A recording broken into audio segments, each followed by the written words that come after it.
All right, hey, welcome back, everybody. Simtrax Broadcasting here. Patrick Morrison here in the booth with you tonight on the final Tuesday that we'll be running for the fall season here tonight. So let's go ahead and get to our standings, saying that this is going to be the finale here. This brought to you all about tie-dye, located in Liberty, Missouri. All About Tie-Dye is the official tie-dye of the Coast2Coast Racing League. Right now in the Ringless Warrior division, Patrick Spangler is only leading by 10 points here in the Wingless Warrior division, so he may need to pull out a win here to really absolutely secure the win here for the championship. Is going to be much looser for the 410 division, but not here for the Wingless Warrior division here on the Gambler Motorsports Topside Tuesday here tonight. Looks like qualifying is getting ready to get set up here in just a second. Let's go ahead and take a quick peek as we get ready to go what we are looking at on the track here and what races we have lined up. I do not have the NASCAR race down there if you guys have tuned in before, but I'm letting you guys know the Midgets here at Lernerville for 30 laps, the 410 division here at Port Royal for 30 laps, and then kind of where we are here at that point. So Lernerville Speedway is where we're starting here tonight. Track temperature about 68, air temp 79, and that humidity. Not too much wind, so it shouldn't blow these little midgets around. They should be A-OK out there on the track to go ahead and have a great time out there and hopefully not fall off the edge. That is really going to be one of those big hang-ups that you're going to see here tonight is these guys trying to fall off the edge. They've got to be super careful not to do that here, as we got a couple of guys who are qualifying here so far, Joseph Grandy and Bob DeGood so far, but it looks like they are unseated immediately here by Brandon Templeton, who seems to get just the right angle here for his first lap. Great job there. Brennan Lacey out here looking to see if he can unseat him. I know every time I see Brennan Lacey out here, he's definitely super fast out here on the track. We'll kind of take a quick little peek a little closer at that car. Oh, and that's one of them. That's exactly what's going to happen. Is they're going to kind of pop off the track just like that. I see Jack hit. Ooh, Brandon Dittmer. I think we just saw him flying off the rails. Look out. Boy, I hope that's not what we got choked up here for tonight. Patrick Spangler finally getting out there. Like I said, he is our race points leader only by 10 points. And then that one in second is Jack Hitt. So Jack Hitt right now has qualified in that 6th position. But he's got a long way to go, and he's got to figure out what he wants to do to compete in this one. Good showing here tonight so far. Right now I'm showing about 13 drivers locked and loaded, but only 10 are on the track. I might be getting undone here. Jack Clevenger and Jeff Flora were out here.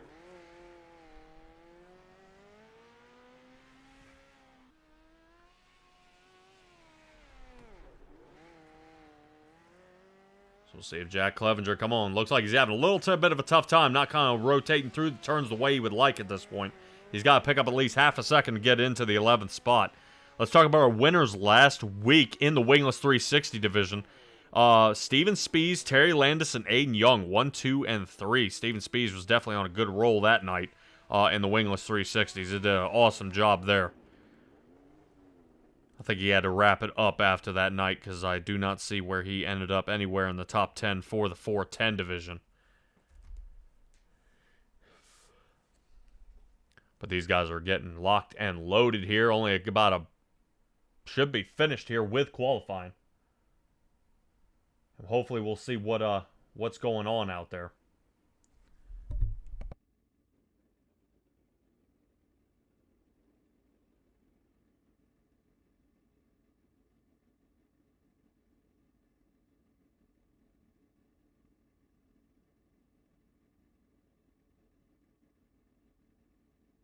Alrighty, it looks like qualifying has finished up here. Let's go ahead and get straight to our live section here of our first heat.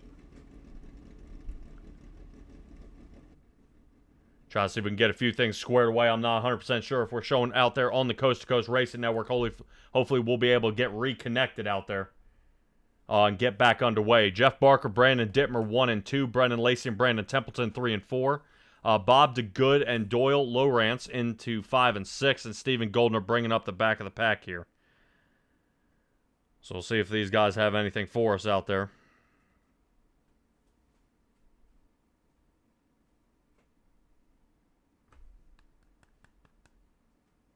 Yeah, I think Preston might have forgotten our key. So hopefully Preston Cranmer will get that up here later on tonight.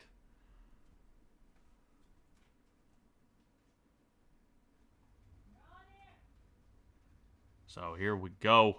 Kind of waiting for this heat to get going here.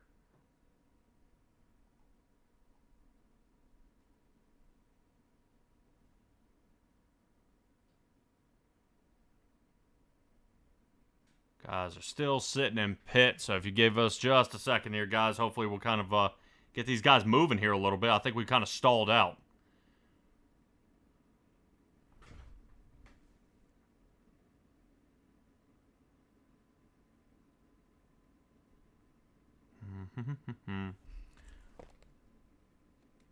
Yeah, but this will at least be a good time while everybody tries to hammer this out here. Go ahead and talk about our driver here of the week. Driver of the week, I don't know if we mentioned week 10 or week 11, but let's start off with the Coast2Coast Speed Shop here, where I race and meets the real racing. There's much to see, so check out all the neat apparel gifts at the Coast2Coast Racing League and our partners. Go to C2CRL.com. You guys are going to hear me shout that out a bunch here tonight. C2CRL is where you got to be. Week 10 was actually Keith Jackson. That was our driver of the week. Keith started at P16 in the Rebels race, drove all the way to P2, passing 14 cars. And week 11 was Harold Klump, capturing driver of the week there for week 11. He started P18 in last week's Hometown Heroes 305 race and drove all the way to P10, passing 18 cars. So good job out of Harold Klump and Keith Jackson for the past 2 weeks here. Getting a hell of a shot there for Mug here this season. Now, a couple of these other drivers are going to be kind of seeing if they can get something here tonight. A couple few passes there. But we do not have Jack Hitt or Patrick Spangler here in Heat 1. Heat 1, of course, brought to you by Langton Mechanical.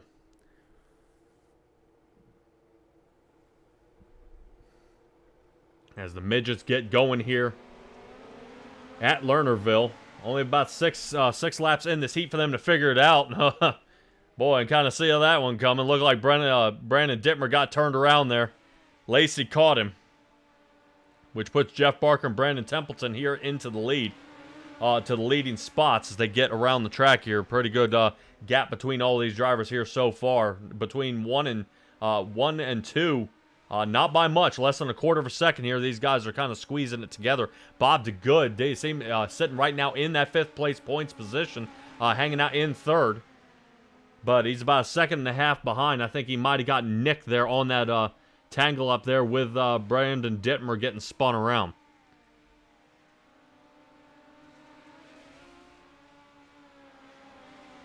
Fortunately, no penalties here. Whoa, look out. Is that Templeton? Yep, I think Templeton's on his lid, so he's going to be out. So back to the pits for him as Jeff Barker is finally getting himself a heat win here. Seeing that he's away by about 2.5 seconds. Getting taken off here. No problem out of him. Brandon Templeton's wrecked. Lacey's wrecked. Dittmer's wrecked. Stephen Goldner's a lap down here, but he's still going to have a top 5 start here. As white flag is out, Jeff Barker, he's going to be starting in the front row of the feature here tonight.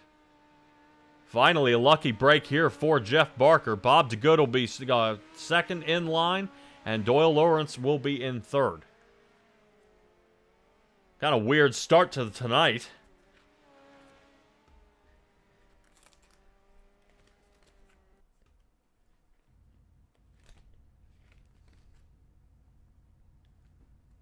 All right, let's get to our second heat here.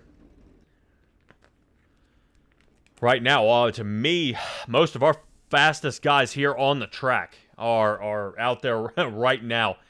Heat 2 brought to you by Magnum Race Designs. Magnum Race Designs offers iRacing wraps, hero cards, logos, flyers, and even t-shirt designs. If you're looking for a new design and you want attention to detail, competitive pricing, and fast turnaround times, check out Magnum Race Design on Facebook, where you can contact them directly through Messenger. They're also a proud sponsor of the 358 Modified Division. Let's get started here in the front.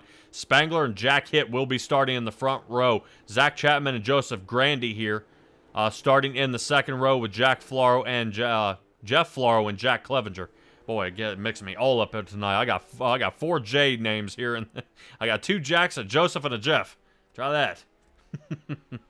All right, well, our points leader and the man in second starting side by side in this one. Somebody's got to start behind on the outside row for the feature here tonight. Right now, Patrick Spangler's really got to have the hammer down to win this one here tonight, because it's going to be a tight squeeze. Jack Hitt has yet to have a win here in the Wingless Warrior division. Patrick Spangler has 2. Steven Spees, who is not here tonight, actually has 5, but he's sitting there in the 3rd place. So, him not showing here tonight, he might be dialing back out, and Jeffrey Barker might be able to pull into 3rd for the points lead here tonight. But we will keep our eyes on our standings here tonight and see when they update. If not, check c2crl.com, and that's where we'll be able to find all our updates here. Getting off onto the green flag here. Oh, like I said, a short heat here for these little midgets here and the Wingless Warrior division. Going around, they are 217 to Jack Hitt on the bottom, seeing if he can utilize the bottom. Now, if I remember anything about this track, there's one thing that Patrick Spangler knows how to do, is drive this track, and we'll try to see if we can pop in on him occasionally during the run here, as we see him battling here with Joseph Grandy on the outside. Watch Patrick Spangler. We'll see if he rides up on that hump. He does in the 410s. He gets on that hump and actually uses it to spin him around.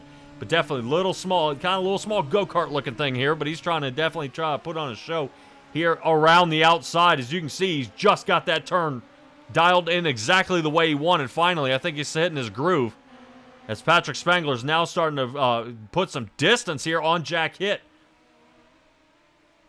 Like seeing these nice open cockpits, you can kind of see their arms working the wheel around the turns here, trying to see if they can fight that car around, as they got 2 laps to get it done here. Patrick Spangler's got to hang out front. It'd be much easier to have Jack Hitt starting behind him here, going into the feature. Of a 3-minute warm-up after this. Definitely wouldn't want to total the car at that point. Patrick Spangler still holding out there. Jack Hitt trying the bottom again. Boy, Jack Hitt running on the bottom as Patrick Spangler's running the ragged edge toward the top. Seeing if Spangler can hold him off here, and he does. And that's going to do it. Spangler, Hitt, Chapman, Grandy. Grandy was having a good little battle back there with Zach Chapman, who ended up in 3rd. Clevenger moved up to 5th, and Floro didn't kind of lost a spot here down into that 6th position. A little unfortunate for him, but hopefully he will continue here tonight and continue on the rest of the night here during the warm-up. Warm-up, of course, brought to you by Flatline Racing Bodies. They're quality racing bodies produced by former NASCAR Regional Short Track Champion Dan Chapman in the iRacing hotbed of Clarence, Iowa. Definitely a lot of good drivers out here tonight. Now, it's definitely, like I said, I like seeing points races, but when they get within 10 points, and we're on that cusp of 10 points right now, Patrick Spangler has got to be on his A game here tonight. He can't slouch on this one. This is his time to shine. He needs to make this work. If he ends up in a tangle up, ends up falling to the back, he may lose this division championship here.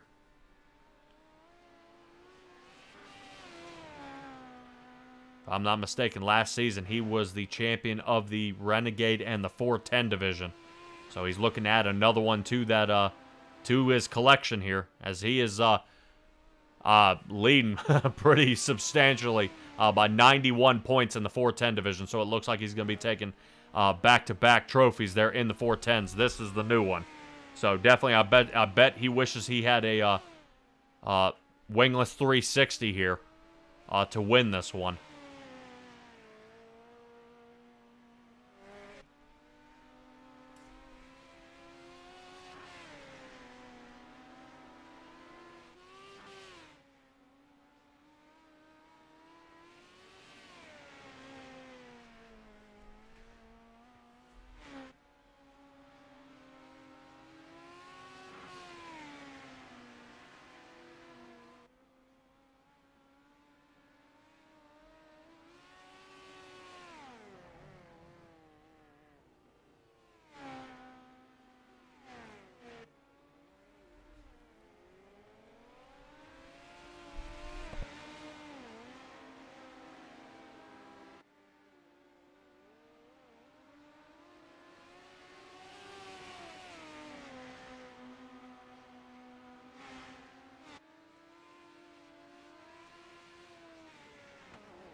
All right, about another 30 seconds left here in the warm-up. We just saw Patrick Spangler send it over the edge here.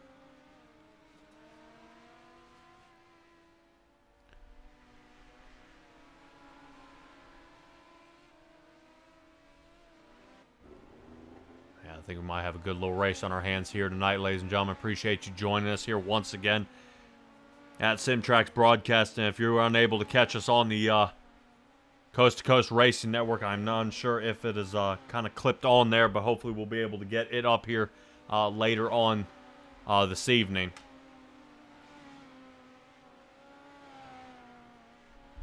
But that is going to do it here for our warm-up.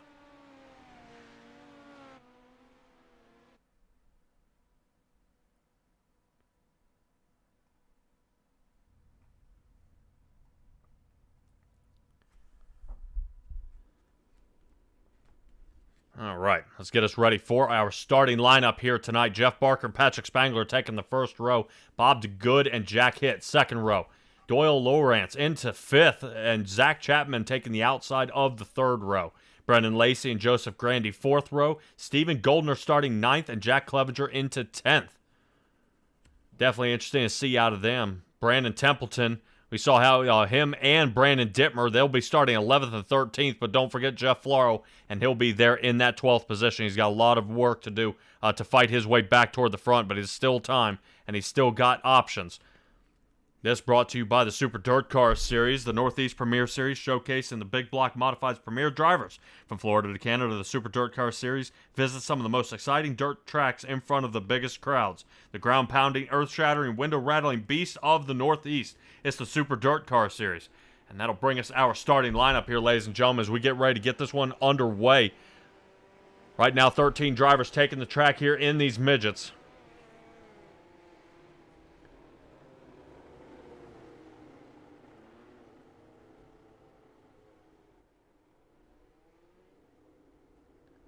See how if we get any of these other drivers out here to kind of be able to get a little extra piece here, see if they can push their way toward the front. They're going to have to kind of drum up something here. It's not going to be easy, not by any means.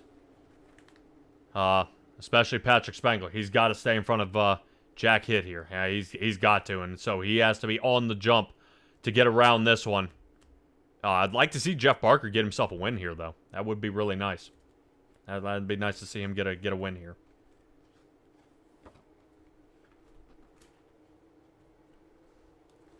But let's see what they got for us. Jeff Barker, Patrick Spangler, front row. And seeing how that outside line was working for both these gentlemen, I bet you Jeff Barker wants to rotate toward the top. He almost does, almost dumps Spangler off the edge, but Spangler running that very, very, very close edge. He will run out of room here, but tonight may or may not be riddled with cautions as we're under caution now. I think Jack Clevenger and Stephen Goldner might have gotten into this one, kind of sent these over the wall. I think this is kind of a multi-stage crash here. Let's see if we can take a look. That is not a crash here. Come on. There we go. Kind of get a top look at it here. Grandy falls off the table. Oof. Yeah, here they go. This is where they start tangling up. Jeff Floro sends it the rest of the way through. Looks like Dittmer escapes. Yuck. All right, well, that wasn't too bad. I thought guys were going to be sent into the stands there. It looks like Patrick Spangler's trying desperately to catch up to that pace truck who's really starting to lay down a fast time here.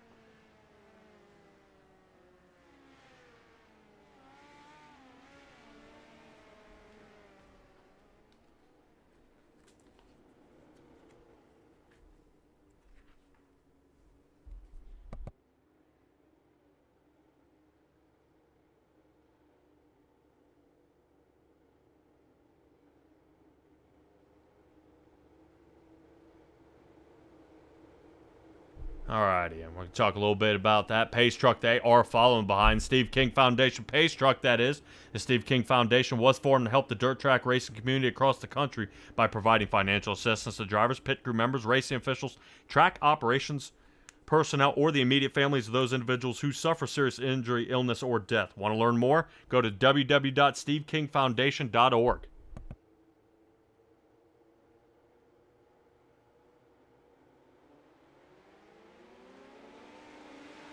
Alrighty, and we are back under green. Jeff Barker getting another start here. Looks like the caution came out before Spangler made the pass. So it looks like Spangler's going to be in the chase, seeing if he can run him down here. The key right now for Spangler is to stay in front of Jack Hitt. He's got to stay in front of him to win the championship here tonight. Alright. Should be lap 3 in the books by now. Looks like the tower's kind of calmed itself down here just a little bit as we fight our way back around Lernerville here. And that is definitely a track to really finish at. Is no guardrails at this point, so it really depends all on the driving skill here so far. And Patrick Spangler's won here already in the 410 division, so he is very familiar with this track. He knows where he needs to be and what he's got to do. But him having almost a 1 second gap there on Jack Hitt is perfect, whether he wins this thing or not. He's just got to stay in front of that 217 machine.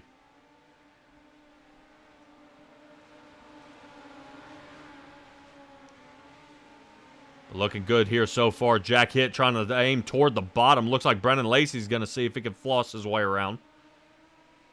Definitely see him kind of really working the wheel here. Looks like Jack Hitt might have had a little problem there. He got turned and then it just stuck.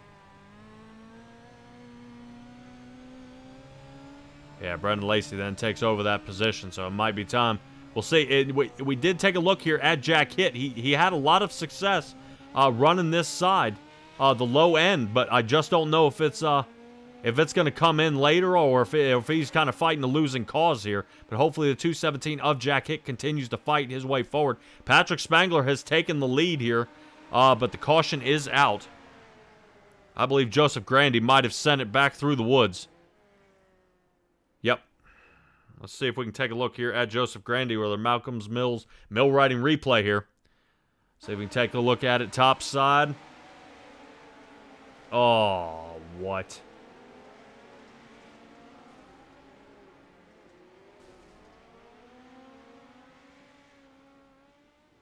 Well, he didn't send it through the woods. Boy, Joseph Grandy on his lid. Hate to see that. Joseph Grandy right now sitting in that 7th position. Now is down pit road after a long tow. He'll have to fight his way back out.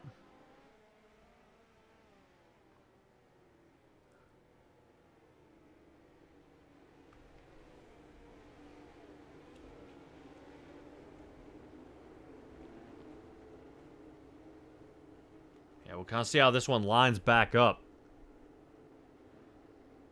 Almost lining up, Jeff Barker still in front of Patrick Spangler at this point. I don't know if the caution flag's coming out a little delayed or what's going on.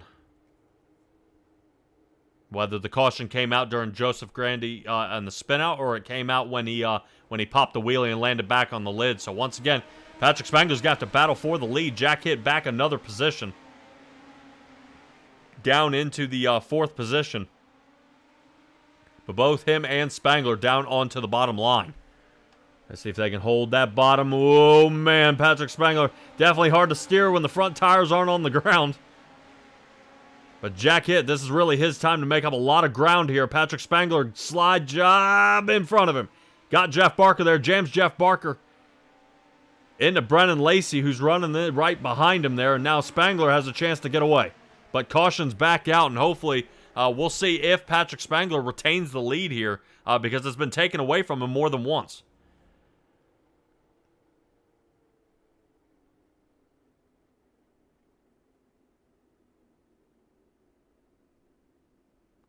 All right, we'll rotate back here one more time.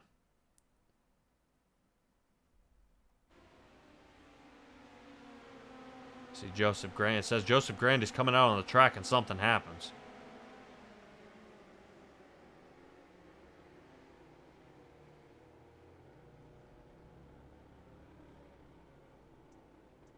Yeah, not 100% sure what happened here. See if we can rotate it back just a little more. I don't think anything happened here back with Doyle. Yeah, everything's solid here. So I'm not 100% sure on this yellow flag here what would cause it here at this point. Everybody out here on the track doing kind of what they're doing here.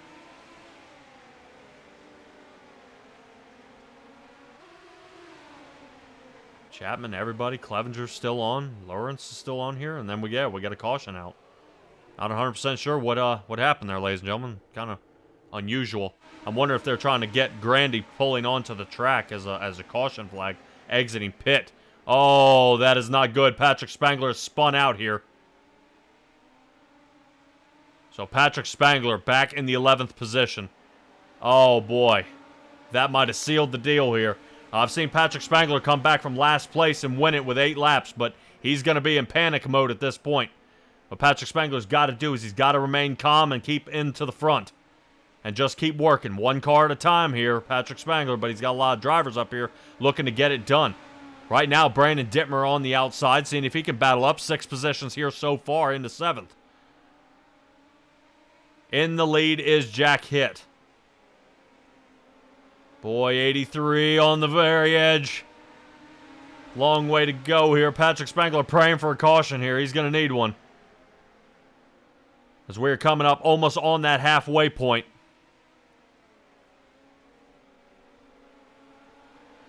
Definitely interesting moves here by some of these drivers. Single file here all the way even to Zach Chapman. So the top 5 kind of following in line with each other. Rolling back here to Steven Goldner, who's on the outside with Patrick Spangler right behind him. Spangler already from that 11th position into 7th. Well, 6th. Excuse me, 8th. He's back. He's down 6 positions in the 8th position. As you see, Floro almost get around there. It looked like Grandy may have connected with him. I'm trying to keep an eye on our points leader here and see if he can make up some ground here with a turn exit. But man, Patrick Spangler's just kind of running out of time here, as he's got to battle his way back to the front. Jeff Barker under fire by Zach Chapman. Barker now down into the 5th position here.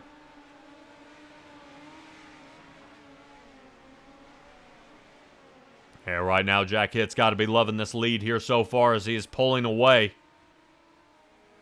Right now, Spangler's got to come up with about 3.5 seconds here, and that might be the caution he's looking for.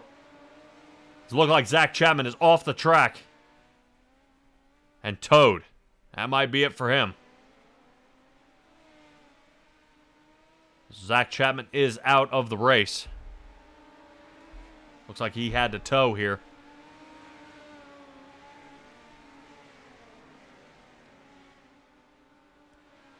Oh, another car off the track. If you guys having some, track's getting a little loose out there, so these guys are sliding off here. Definitely a heck of a run here at this point, still pushing around. Brendan Lacey trying to see if he can hold Jack Hitt pretty close here. See if Brendan Lacey can get himself a win. Brendan Lacey has showed up to the wingless division 3 times and won twice. So he is pretty, got to feel pretty confident out here, at least batting 66%. For a win here, as he's now really, really close here.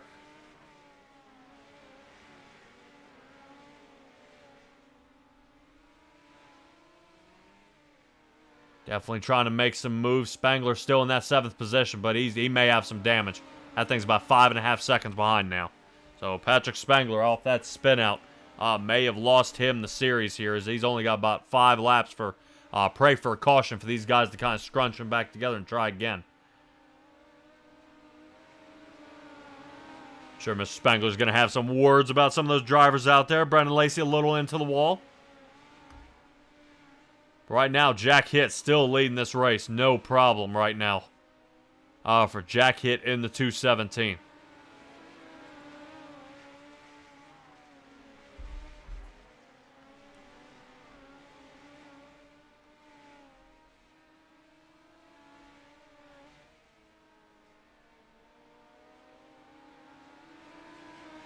Good battles here so far. Let's roll back here to Bob DeGood. Bob DeGood is still sitting here with a top 5. 5th in points, 5th on the track. I'm pretty good out of Bob DeGood here. Don't talk about Bob DeGood much, And to me, I always say it's that lucky number 7 car. I've got a number 7 vehicle in another league. I don't talk about him much either, but man, he just seems so consistent. And I think that's what's got Bob DeGood into the top 5 here. 9 races he's raced, 1 top 5, and no wins. But he's sitting up there with 592 points as a caution is out. Here on the back end. So it looks like we got a couple tangle-ups here. Jack Clevenger had a couple fumbles here. Fell off the track here. Lap 23. This should be Jack Clevenger again. There it is.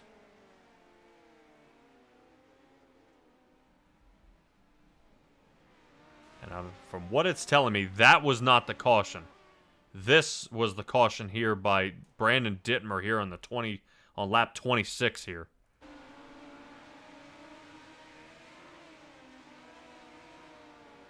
Oh, yep, just rolled it over the edge. Clink. Now Brandon Dittmer is now going to be starting in the back of the pack. Long way to go to get his way toward the top. Patrick Spangler was praying for that about 10 laps ago.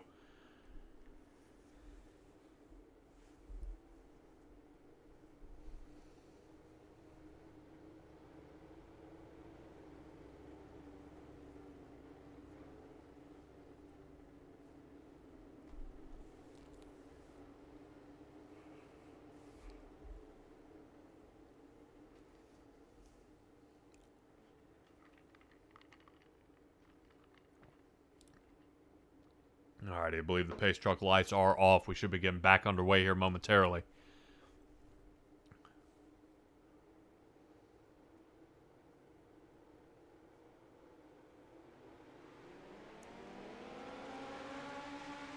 Alright, Jack Hitt's just got to get around 2 more times. And he should have this thing. Brendan Lacey way toward the top. Definitely feeling confident on that top line as he's trying to see if he can pull it around here. I think Patrick Spangler may have ended up in some trouble there with Steven Goldner. Looked like somebody got spun around. Brendan Lacey off track. That is going to move everybody else up. Definitely, he was definitely sending it there. So our race winner here tonight will be Jack Hitt, Brandon Templeton, and Jeff Barker. 1, 2, and 3. Great job by all these drivers out here tonight having that chance to get their way into a good position here tonight. Man, what a wild ride from most of these drivers having that option, you know, just and it's such a difficult track here. I mean, a really difficult track to figure out how to get these guys hooked up and around and in a timely manner. So awesome job by all these drivers here so far, and we'll catch up with Brandon Templeton here in a little bit as well, seeing that he's got to get locked and loaded, get ready for photo time.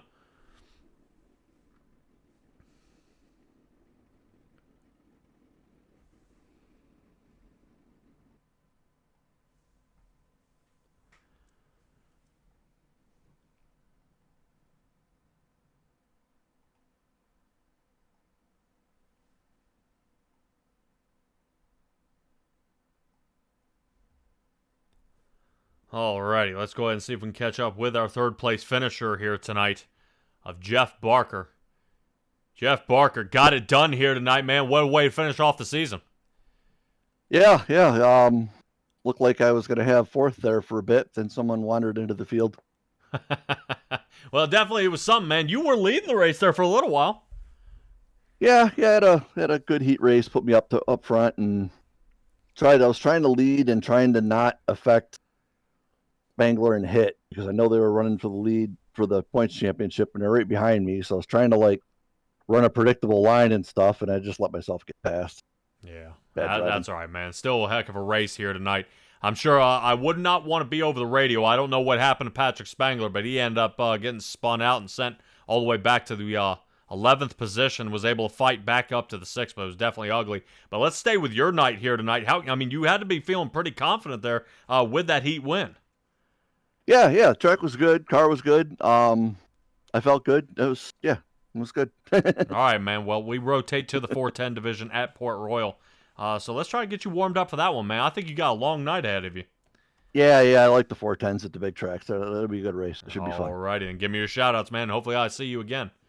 All right, thanks. Shout out to Malcolm Mills Mill Riding, Galen's Gourmet Popcorn, All About Tie Dye, and CRD Race Designs. It's an old skin on this car. I forget. It's been on here for like 5 years. Oh, CCRD Race Design. All righty. Jeff Barker in the 513. Great job tonight, bud, and we'll catch up with you in the 410s. Thanks. All right, by Jeff Barker, there he is. Second place, rotates us over to Brandon Templeton.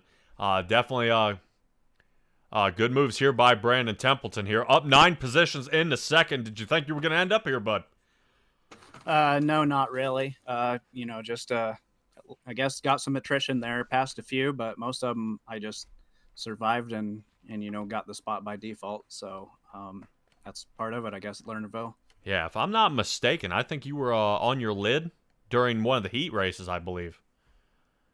Yeah, pushing a little too hard. It got the right rear, just scraped the tire right at the flag stand, and it sent me in a barrel roll, and it was not recoverable. So, yeah, definitely was a heck of a run. But man, second place here tonight. What a way to finish off the season. What are you looking forward to on next season? Hopefully get to run these some more. I didn't get to run them very often this year or this season, so just hopefully get to compete and run more often next year.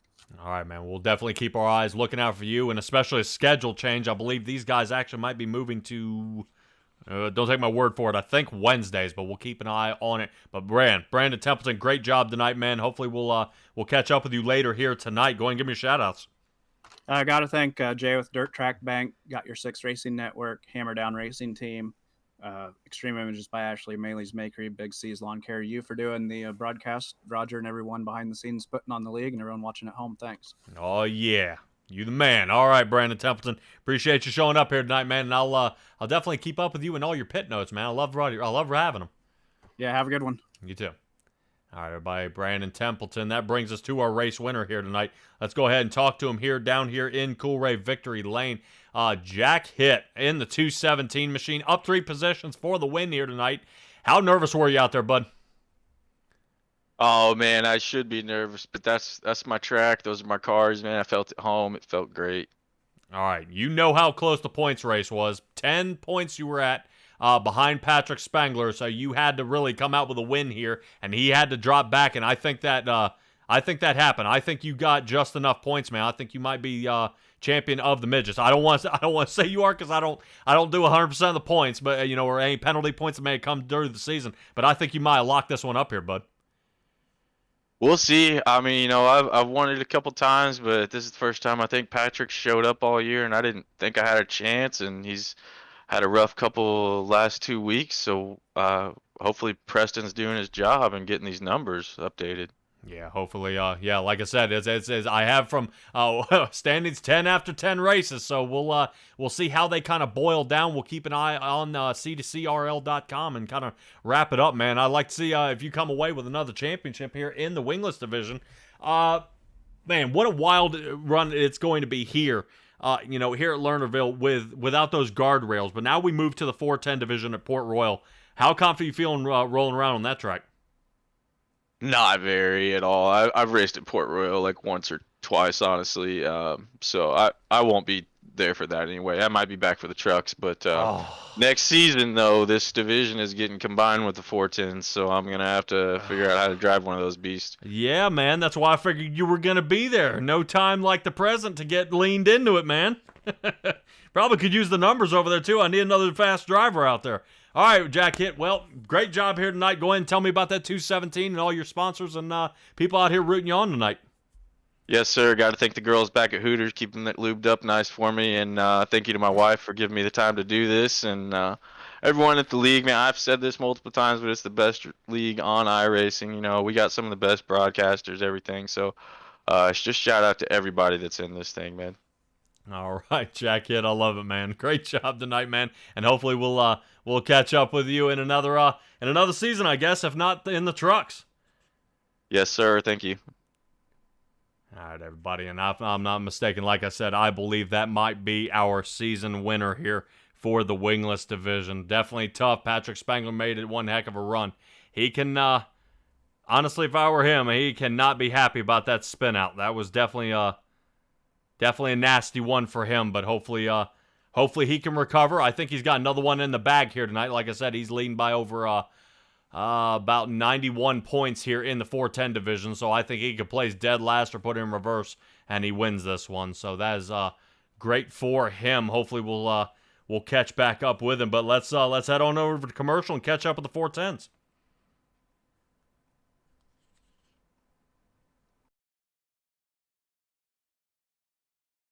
Hi, I'm Olivia Olson, Industrial Engineering Junior and Club Volleyball member here at Penn State. I'm very excited to say that Thon is right around the corner, just a month away. And for those of you that don't know, Thon is the largest student-run philanthropy in the entire world. They're committed to raising funds and supporting those who are affected by childhood cancer.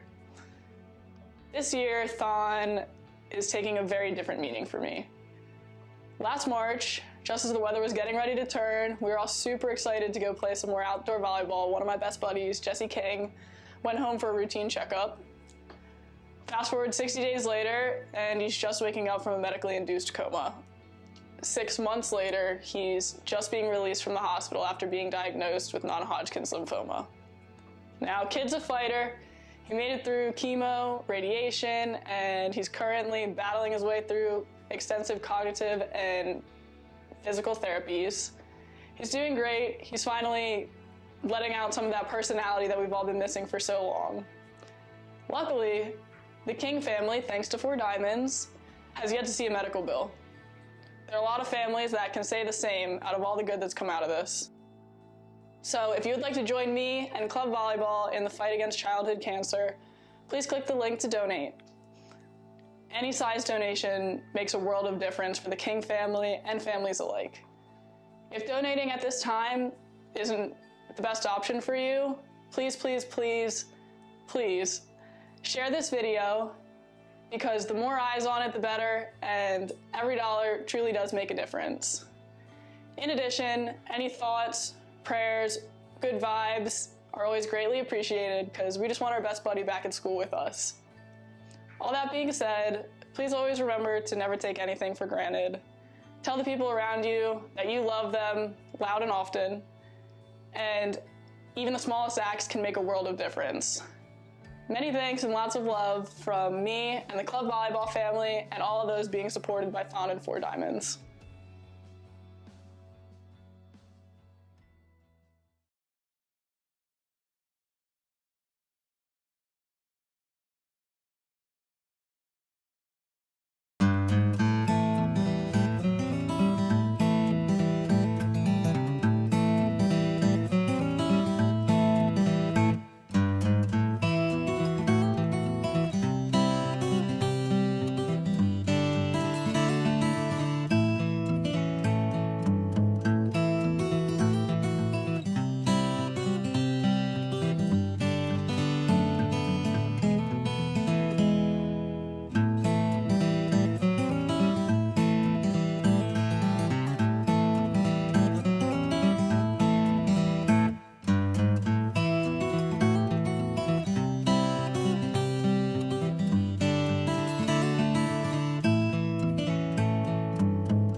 Good day, everyone.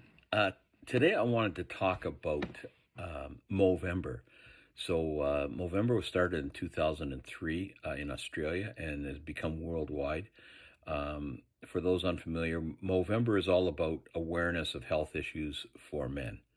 So a lot of men grow mustaches in Movember. That's where the name came from. And just so you know, I plan on celebrating Movember by having my prostate hocked out. So first of all, the prognosis is good because of early detection. So, and as a result of that, I have decided to declare myself the Coast2Coast Racing League Movember poster child for 2022.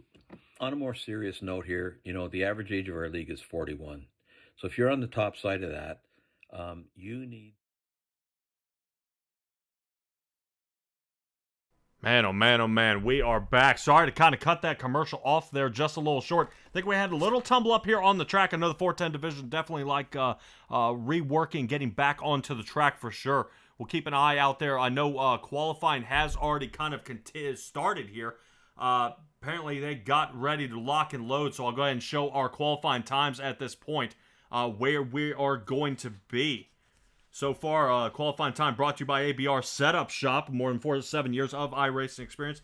And three-time iRacing World of Outlaw Sprint Car Series World Champion Alex Bergeron is your coach and your setup builder for iRacing. The goal is to make you the fastest on the track without any exceptions. Don't look any further than ABR Setup Shop that offers weekly iRacing official races setups, custom setups specific to your races, and most importantly, one-on-one coaching sessions. So that moves us straight on into the heats. Boy, they think they can outrun me. I don't think so. So let's go ahead and get it done here for Heat 1. Right up and get front and center, brought to you by Langton Mechanical. They are second to none heating and air conditioning company in the Hamilton area. Promise their customers that their own professionally trained Langton specialists will be there personally every step of the way. They guarantee the customer's satisfaction from start to finish, including sales, installation, and maintenance service of their heating or cooling system. Every equipment sale, installation, and maintenance service call they make is backed 100% by Langton Mechanical. Taking a look here on the track, I know we said earlier that we were going to be at Port Royal. Quick change of plans, spicy, you think something's going on. We are actually at Williams Grove here tonight. So we are actually going to switch it up here a little bit. Some people were saying might actually have the setup for Port Royal here at Williams Grove, which might be a little tricky, especially for our points leader. Once again, Patrick Spangler, man on a mission out there so far. He's got it underway. Like I said, leading by 90 points here. No matter where he finishes, he is going to lock this one up here tonight as they go around one more time around this track behind that Steve King Foundation pace truck here. They're going to get locked and loaded and ready to go. Right now in the front row, Donovan Ross, Brendan Lacey. Yeah, we'll have Stephen Goldner and Patrick Spangler starting in the second row. Richard Holland and Bob DeGood starting 5 and 6. I'm not mistaken, we'll have a second heat right after this. These guys will be ready to go. 410 sprint cars are, this division is brought to you by 2-1 Designs. Looking pretty good out there for 2-1 Designs. I know they are iRacing wrap company. They're a wrap company for all dirt racing needs. In addition, they also do 1/18 scale RC wraps. They appreciate everyone's support who have put on their trust into their paints. Check them out on Facebook at 2-1 iRacing Designs. So that'll be the easiest one to find. All right, here we go. Let's get ready to get this locked and loaded. Right now, Donovan Ross into the front spot. I'm sure he's happy about being there. If I'm not mistaken, he did quite well last week. On his last run, Donovan Ross won last week. Patrick Spangler came second, and Joseph Grandy came third. So hopefully we'll see a kind of a flip around here as Brendan Lacey, since he showed up tonight, seems no matter wherever I find Brendan Lacey in that 414, he is a man on a mission, and he has got the speed. The only trouble I've seen is the longevity is between Brendan Lacey and Stephen Goldner. They seem to be the fastest out there, but they'll almost total each other out. And I know it's completely by accident here, but Brendan Lacey toward the front, having no problem right now. Stephen Goldner, his teammate right behind him here, Donovan Ross, fighting, trying to see if he can find a lane here, not wanting to start mid-pack on the feature. Patrick Spangler actually way back, and I'm sure he's not happy about the way that 410's feeling out there tonight as we see him hit the wall on the exit of 2. Definitely see if they can get around here. Patrick Spangler looks like he might be locked up for a 4th place position here tonight. Definitely looking at a lot of trouble. Richard Holland there and Bob DeGood bringing up the back of the pack here. 410s are definitely a tough thing to drive out here on the track. Devo finally, like I said, he found that lane, so here he is. White flag is out, putting the pressure here on Brennan Lacey in the 414 machine. Getting pushed around, see if he can go for a slide job. Devo engages, connects. Brennan Lacey is demolished into a million pieces. And Devo is out as well. I don't know what happened there, but that absolutely blew him to pieces. And you wouldn't believe it, but Patrick Spangler takes the heat win here. I don't know what happened there. That was a wild wreck. And I know it's going to quit on me before we can get back to it. I would love to roll back and say, take a look at that replay. But we are not going to have that option here tonight.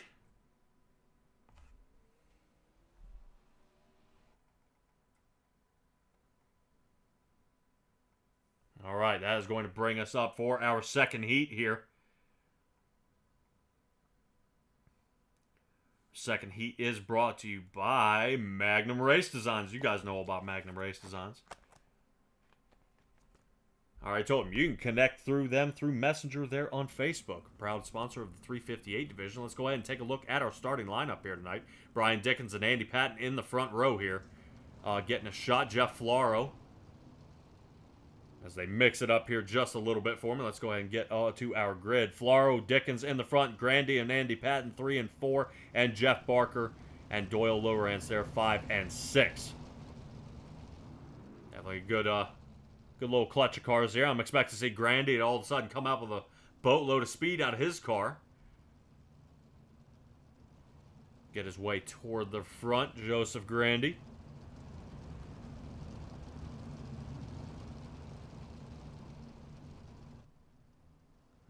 Jeff Floro, a fellow Canadian, out there in the front.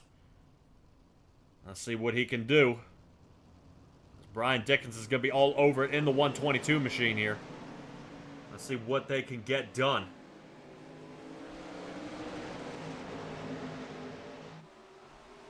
Roll around the track here. Let's go ahead and see if we can find this on the track. There we go. That way you guys can see some car numbers out there. I figure that might just help. Brian Dickens and Jeff Floro 1 and 2. Joseph Grandy still looking around the backside of Andy Patton here. And Joseph Grandy really starting to put the pressure on that 87 machine in front of him. 518 starting to strike. Here he comes. Inside he goes. Takes the outside. And man, quick turn there. Now go ahead and snap that rear end loose and pull him on around as Dickens is taken off. Second lead off of Floro here so far. Joseph Grandy for the top right now. Fastest on the track is Brian Dickens. Man, he is flying right now. Right now with a 16:57 out there on the track.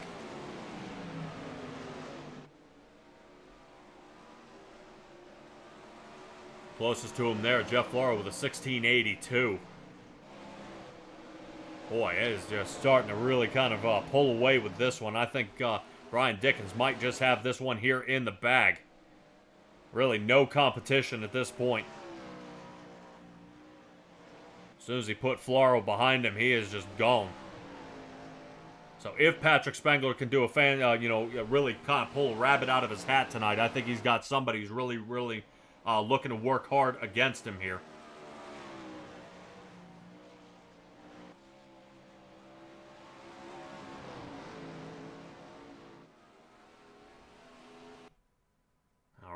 That's going to do it for our heat. That's going to do it, and that's going to bring up to our last warm-up here of Tuesday nights. That's weird to say. I almost don't even know what to say. The last warm-up of Tuesday nights here for the fall season. Keep an eye out there, guys. C2CRL.com, and admissions are starting now for the winter season. Definitely, I know they got some decent deals out there. I know if they, I think if they have for an all season, if you work it out, it ends up saving you a whole bunch of money. Being able, I think, pay for a whole year out. And I think you can race in multiple divisions, if I'm not mistaken. I mean, look, We got Bob DeGood. We got Patrick Spangler out here. Jeff Barker. All these guys are out here in different leagues.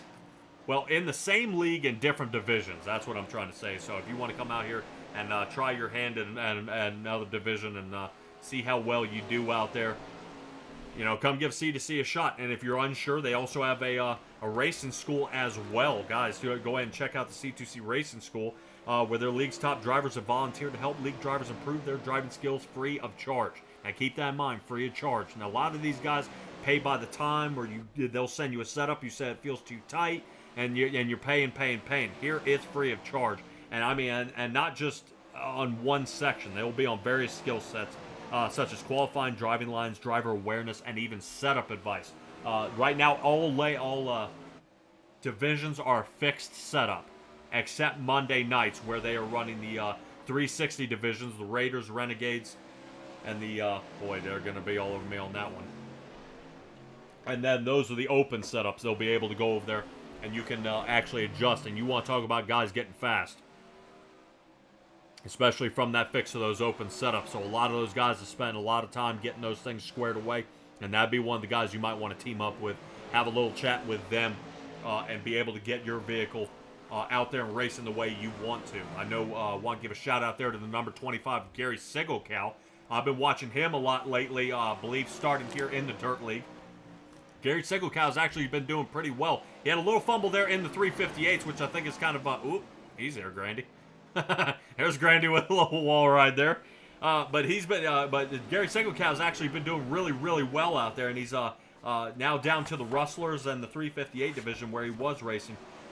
But he's actually come a long way. Kind of hung out with some of the drivers out here, kind of learned how to hit those dirt points and being able to make a lot of speed out there on the track.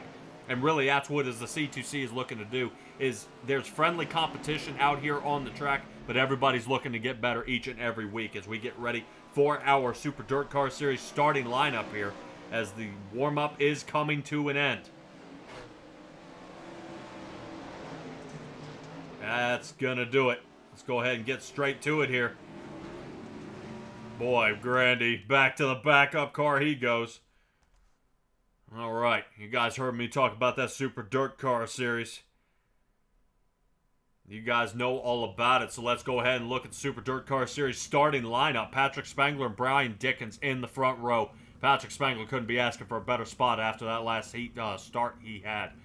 Was looking pretty grim for him. Richard Holland and Jeff Floro starting 3 and 4. Stephen Goldner 5, and Joseph Grandy in 6. So my wife's favorite paint job out there starting just outside the top 5. We'll see if Joseph Grandy come up with a little more speed here. Bob DeGood starting in that 7th position. Andy Patton in 8th.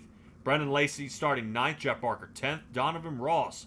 Old Devo back there in the 11th position. It looks like Doyle Lowrance there in the 12th position, but I don't see Doyle lining up here. So there might be a problem, technical issue, or might have some trouble out there on the track. So hopefully we'll get to see Doyle here in a little bit. I believe he might be out there for the truck race. But we got 30 laps here in the 410 sprint cars here, ladies and gentlemen. I am excited to bring this to you. Last one here of the season. And this is going to do it right now. Like I said, Patrick Spangler with a win here or not tonight, he will be our champion of the 410 division. The C2C admin team calculating all the penalty points and everything else. Right now, that is going to be tough for a lot of those admins to try to figure that out.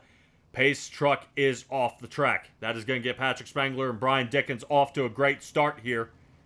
As Barney in the flag stand, ready for the green flag. Shoulders ripped out, and he's going to do a new rotator cuff. Away we go here. Patrick Spangler goes on that inside line. Definitely expect to see that 39 rotate back toward the top in his nice, comfortable area. He definitely enjoys riding that top line, and he is. Up way deep into the cushion there. Jamming up much farther back here. Around that Jeff Floro area. And it looks like we are under caution. There may have been a jam up between Barker and Devo here. Let's see if we can roll it back with our Malcolm Mills mill riding replay. Little rotation here. We're taking a look there at Jeff Barker and Devo back here. Devo looks like he's getting ready to slide into the back. Oh, tire contact. Yeah, it's going to get the two of those guys tangled up there. That was actually before the jam up coming out of 4. Oh, no.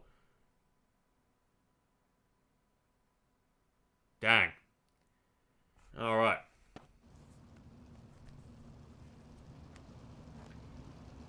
Quick little shout out for our replay for Malcolm Mills Millwrighting, based in Oakland, Ontario, Canada. They are a full writing service millwrighting contractor featuring custom welding, fabricating, and servicing industrial clients. Look them up at mmmillwrighting.com or Malcolm's Mills Millwrighting on Facebook.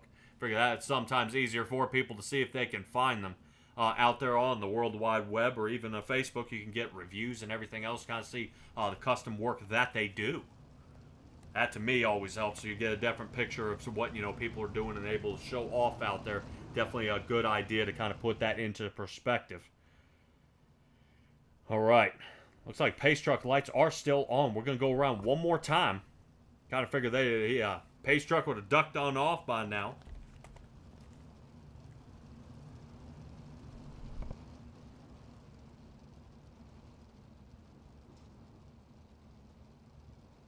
I figured now would be a good time to still mention once again that Steve King Foundation truck.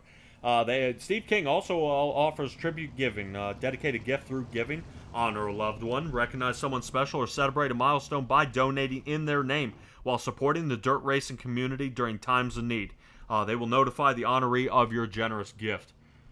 So keep in mind, guys, that Steve King Foundation, they really got a lot of things going on. www.stevekingfoundation.org. And that's the easiest way you can find them.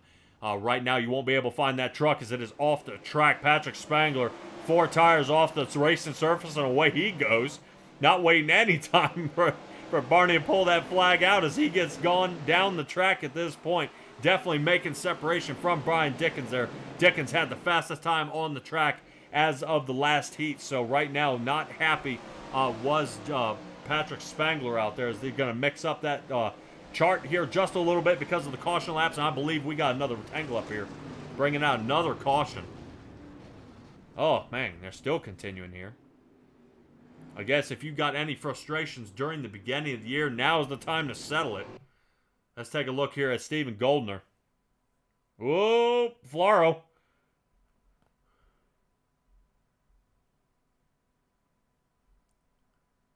Yeah, it looks like Jeff Floro might have gotten up into what is going on here? Floro, man. Yeah, just sent it in there. I'm not quite sure what that was about. It looks like Floro remains alive. And might have taken out Richard Holland here. Richard Holland still down pit road at this point. Looks like guys are trying to get to work on that car. Yeah, I think that would be also another thing to kind of keep in mind is when these guys are down pit road, where you get in a bad accident that wasn't your fault, is maintaining calm. How do you not come back out with a chip on your shoulder at the end of that one? You're running a decent race. You're trying to find a way to get up front. You're either getting hung up, the car's just not coming around the way you like, and then somebody just kind of makes the decision for you what you're going to do with the rest of your night.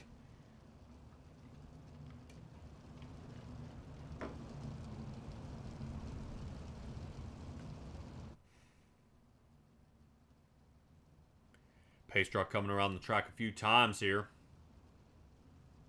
Interesting enough, still on lap 3 here. Out of 30. I'm hoping these guys will kind of calm it down here a little bit and start putting some laps down here on the dirt. Patrick Spangler not going to be happy about slicking up the track just by running over it. You definitely don't want to mat the mud down. But that is what is happening at this point. Right now, I think we got about 6 to 8 pace laps on the books at this point. Gotta start watching fuel if we keep this kind of speed up, but that is no harm, no foul. These guys will figure it out, and we'll get back under green this time around. Steve King Pace truck lights are off. That's bringing us Spangler, Dickens, Gracie, Grandy, Lacey, and DeGood. Man, did you hear that? Call me Gracie? Good Lord. I mixed the 3 and 4 together. All right, Patrick Spangler looking for that inside edge. Not to give Brian Dickens any room there, as Patrick Spangler shows you how much speed these 410s will get down the straightaway. Right off the bat, away he goes. Seeing if he can put some distance between that 122, but he's not getting much out of him, as 122 sends it into the turn much harder, which allows Grandy and Brandon Lacey to catch up here. Grandy looking toward the inside. Almost. Let's see if we can take a ride along here with Grandy. Good check up there by Grandy. Looked like that slider was going to put him into the corner of him, but better duck behind him again. Toward the inside he goes. Got to be super careful as he wants to definitely look out for where Brennan Lacey is. Looks like Lacey's staying off him here at this point. So Grandy now with a little breathing room, but just as he messes up a little bit on that turn, Brennan Lacey gets it here on turn exit. Lacey around the outside. Less than half a second separate Brian Dickens and Patrick Spangler. Grandy loses another spot here. Stephen Goldner right behind him. And right now, the two guys who line up together, Lacey and Goldner, sitting right now 3 and 4. Definitely these guys are on a tear, battling their way toward the front. Jeff Laurel back here with Andy Patton. Andy Patton trying to see if he can get a little more speed out of that car here tonight. I believe Devo may be out of the race from that last slider. That may have totaled his car here tonight. Definitely unable to recover. Joseph Grandy sitting in that 5th position. So I think Patrick Spangler is trying to prove a point here tonight.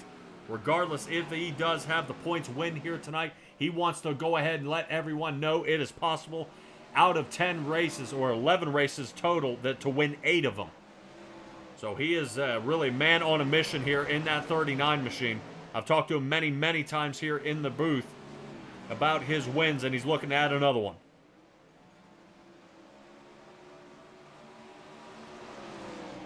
Patrick Spangler's got to be careful because right now Brennan Lacey is running much faster than he is. Last time, Spangler 17:56, Lacey 17:30. Stephen Goldner was even faster than that with the 17:26. So Spangler's got to figure it out how to get more speed, or he's going to have to play a lot of defense here.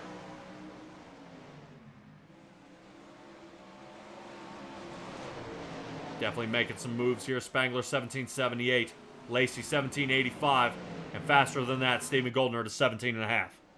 Definitely want to keep an eye out there. We'll put up the best times on our board here so you guys can kind of see how close this is getting as Lacey is taking the slider but clips the wall. Spangler dodges and away he goes back into the front.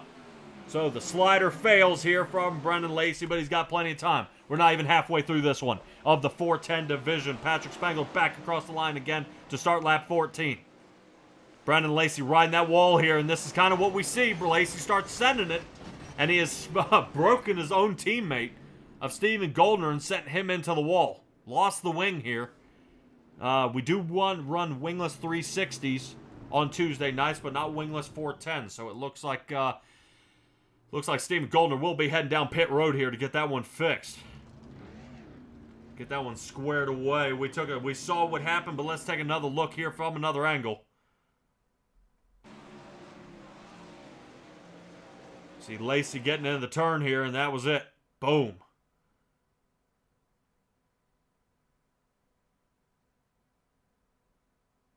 There you go. Looks like the fence is the old quick disconnect tool. Goes in and takes that wing off. The other flips didn't get her done.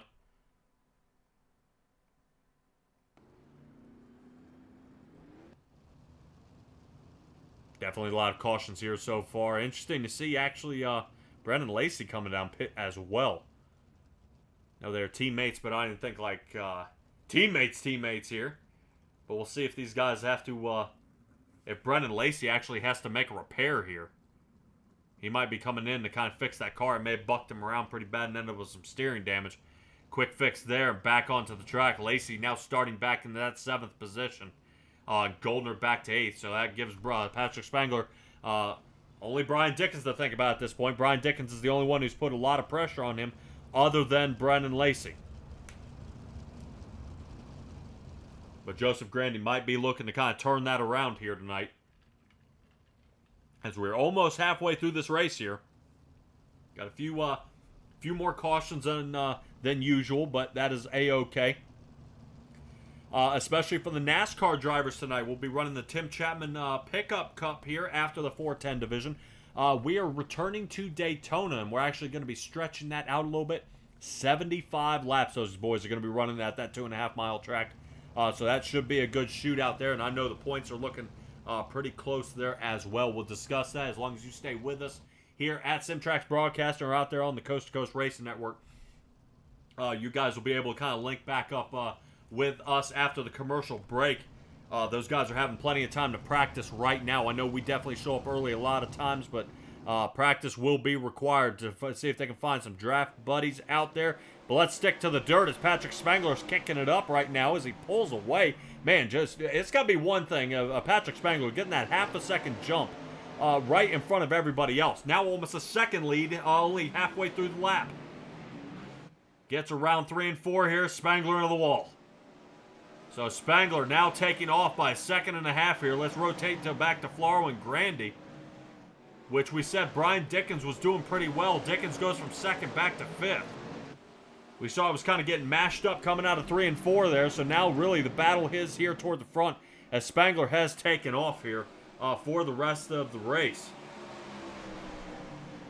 2-second gap now at this point, so right now these guys just kind of fighting for a podium position here tonight. Floro and Grandy. Grandy still holding that outside line here. He might have to ride that cushion just a little more, but look who's sending it full speed on the outside, Brennan Lacey.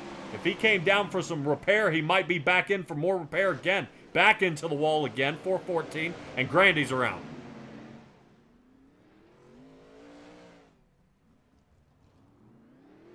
Daryl Johnson out there in the chat. Appreciate you joining me here tonight, bud. Gotta love dirt racing. Definitely, definitely one here tonight. I know it's a little bit of a tumble up. Some of these guys are definitely trying as we're watching Brennan Lacey clip the wall here. Now let's kind of see what happened to Joseph Grandy.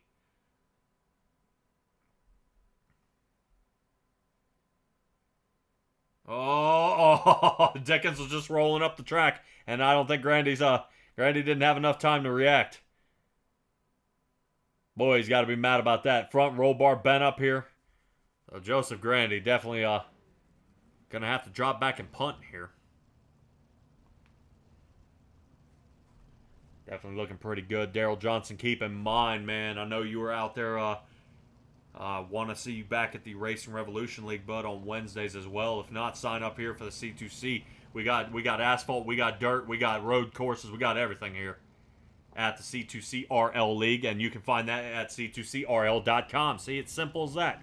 You can go there, you can find standings, driver of the week. You'll be able to find how to sign up, who to get in contact with, and what leagues you want to race. Now, I know that on Mondays they do have you work from the bottom to the top, so you'll start in the Rustler division and work your way up from there, then the Rebels, Raiders, and Renegades. I definitely want to make sure they keep their top-notch drivers into the front. If you're a fast driver, you can definitely get up there, no problem, but you got to be clean. Not just fast, you got to be clean. So Patrick Spangler being one of them here. A lot of clean racing out of that 39, which is why he has 7 wins, 8 top 5s, and all of them, all his races, he's been at least in the top 10. So I haven't seen Randy Shreves in a few races, which is a little unfortunate. Holding Randy Shreves there in the second position at 701. 649 points for Jeffrey Barker sitting in third place. And close to him is Leaf Bob DeGood with 634. So really has the battle there for that third position.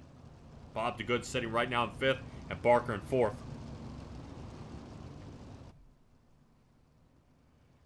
Steve King Foundation pace truck is off and away we go. Oof, looked like a mashup here toward the back.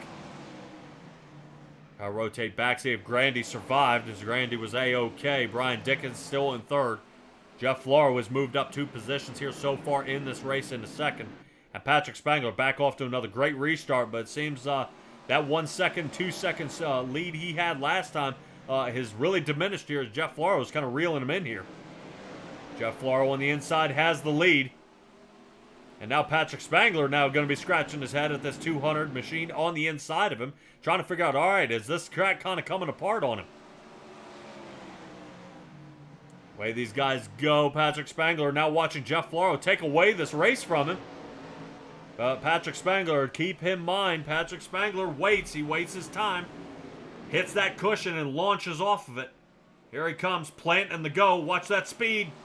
Yes! As you see Patrick Spangler fighting it down the front stretch here as he's trying to hold it onto the track. Jeff Floro gets a huge dirt clod here and really slows him down. Back by almost half a second here. Floro, something happened here. Floro might be a little bit out of sorts. Just got to hit his marks and stay fast. Right now, biggest mover of the race is Jeff Barker, up 6 positions into that fourth of that 5:13. Looking to see if he can sneak in for another podium position here. But Brian Dickens may have something to say about that here in the 122.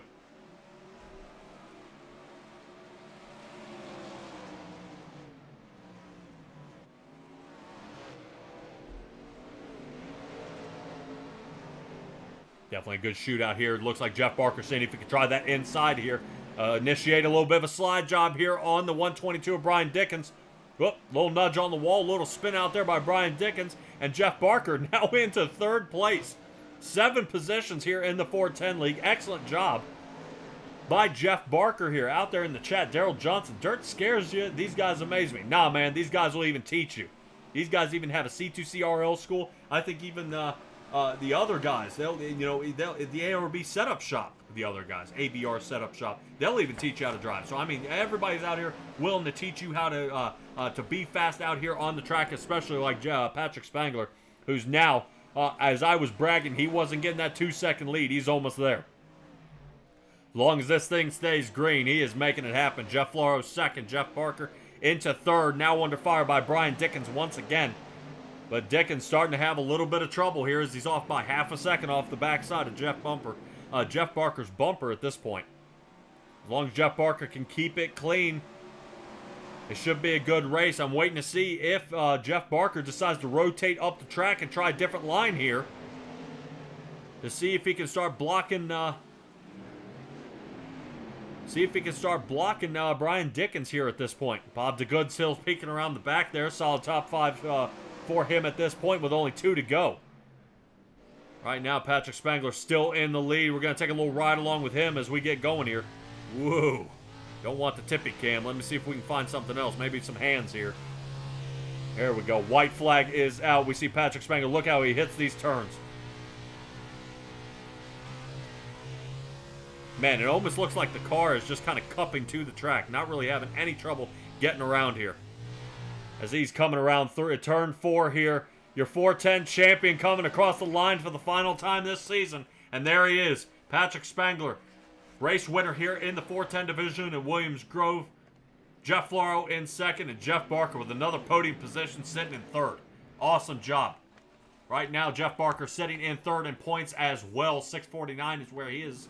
And Randy Streves is a no-show here tonight. So that is our finishing lineup here for our 410 division, brought to you by 2-1 Designs. These guys are going to go ahead and get lined up here for a few pictures, and we're going to go ahead and see if we can get rounded up some of these other drivers out there into the chat, and let's see if we can reel them back in, have a little conversation with them.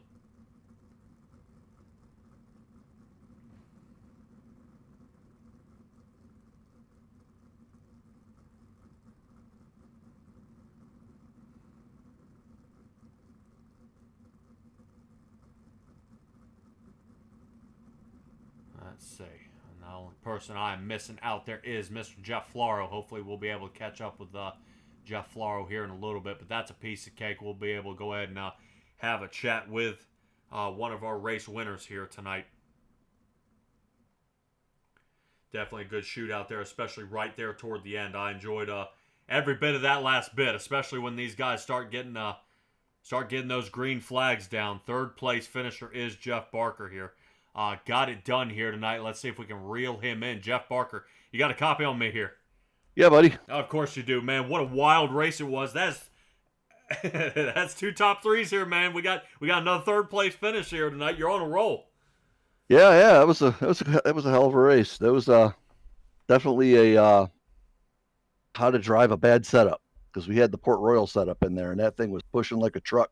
Yeah, well, that's why I was asking. I knew I was questioning what was going on tonight. I said, I thought we were at the wrong track because the setup was kind of weird. But definitely it definitely changed the racing game here tonight. It wasn't really a walk away for Patrick Spangler as much as we thought it was going to be. He had to fight it around. Brian Dickens was very fast. You were fast here tonight. Unsure what happened to Devo. I think some bad stuff happened to him, but your night was almost flawless here tonight. Yeah, stayed out of trouble. I thought Goldner was going to win that. He went by me like I was parked, and then he must have just hit the wall one too many times. Oh, yeah. Him and Brendan Lacey both connected that 414 and the 30 multiple times into that wall and just absolutely totaled it. But, man, really heck of a finish here. You end up, I believe, nailing third place in the points here. So, man, as threes must be your lucky number. Yeah, I'm going to have to go play those tonight. Yeah, I was going to say, third place last race, third place this race, third in points, and a 513 on the car. So it's looking pretty good here, bud. Yep. All right, man. Fantastic job. Hopefully one day I'll be able to talk you into asphalt racing that comes up next, maybe next season, but we'll see out of you, bud. But, man, go ahead and give me a shout-outs here once again. Shout-outs, Galen's Gourmet Popcorn, All About Tie-Dye. They can be found as All About Tie-Dye 118 on Facebook. Some great Christmas ideas there. CCRD Race Designs for the wrap. It's been on here a while, but I love it. And that's about it. All right, man. 7 positions you turned over here tonight, and we're able to come away with another podium position. Great job tonight, Jeff. All right. Thank you. Thanks, Patrick. All right, everybody. Jeff Flora. Jeff Flora will be our next guy we're going to catch up with. Let's see what Jeff Flora has to say tonight. Jeff Flora, you got a copy on me here, bud? I ran in the official, the Daytona with the trucks. I qualify in the front row. I get wrecked every time. I start at the back and don't qualify. What? I always finish better. Jeff, what are you talking about here, bud? You're in the broadcast booth for second place here, bud. I didn't know you took me in. Sorry. Oh, yeah, way ahead of you, man. I want to talk to you about tonight. I'm not worried about Daytona. We'll get to that next. Talk to me here right now about what happened here tonight. Well, I had car damage since lap 5, and I should have went in, but I didn't. It wasn't real bad, but as the track went away, it was starting to become a handful. I couldn't get the car to rotate through the corners very well. I had good runs coming off of 2, but then I pushed a little more, and then my front end would push. Yeah, definitely looked like that bottom line was kind of seeming to fare pretty well there for you. You took over the lead there for a little bit and definitely gave Patrick Spangler something to think about. Without that damage, you think you had a race win here tonight? I don't know. Patrick's pretty fast everywhere he goes. Yeah. He drove away from me after I got underneath him. I think he was saving some. Yeah, he definitely. It almost seems that way, like there's another gear in there, but he's definitely a fast driver, and you really put on a good showing here tonight. Right now, Jeff Flora, you were sitting 13th, tied with Jeffrey Kemper. Second place finish will move you up, man. Definitely a good showing this season. What are you looking forward to next season? I may try to run a few more 410s, and hopefully the Monday Night Madness I can have a better season or get a win. All right, man. Well, I heard you talking about Daytona. Are you considering thinking about the asphalt leagues? I just downloaded the track, so I'm going to get registered. Try it out. All right, man. Well, hey, keep in mind, I don't know if turn that steering ratio to 16-1 so it doesn't jerk as much like how you do in the dirt, and you'll be fine. Some of the guys try to dive in early, and it collects the entire field. I don't want you to be one of them. So, Jeff Floro in the 200. Go ahead and give me your shout-outs, man. Let's get you practicing for Daytona. Yep. Shout out to you guys. Roger, all his crew, Glenn and Tina Stiers, Oswego Speedway. And good luck to Glenn at he's going to the Snowball Derby. All righty, and what we will do. All right, Jeff Floro, thank you much, bud. Off to Daytona. Thank you, sir. All right, everybody. Jeff Floro, we got locked and loaded, ready for that one. Let's go ahead and give a quick shout-out here to Cool Ray. Heating and Air Conditioning, Victory Lane here, where, of course, we'll find Patrick Spangler here once again. Cool Ray is proud of their reputation of providing excellent cooling, heating, plumbing, and electrical service to homeowners and businesses in Georgia. Their mission is to continue to build long-lasting relationships with their customers through their winning spirit and commitment to 100% satisfaction guaranteed. Out there in the chat, Bill Calder, I'll get to you real quick. Trying to broadcast 2C2C, but I believe there may have been a little bit of a fumble there. Outside of my jurisdiction. You will be able, where you're tuning in, excellent job. I like the way you're thinking. Tune into this one, and that's how you'll be able to hang on to the broadcast here tonight. But let's go ahead and catch up with Patrick Spengler. Man, dude, I have talked to you for a total of, so far, if I'm not mistaken, at least 8 times here in Winter Circle. Yeah, 410's been nice to me this season so far. I haven't gotten too much trouble with them and getting consistent finishes, so it's been a nice change here.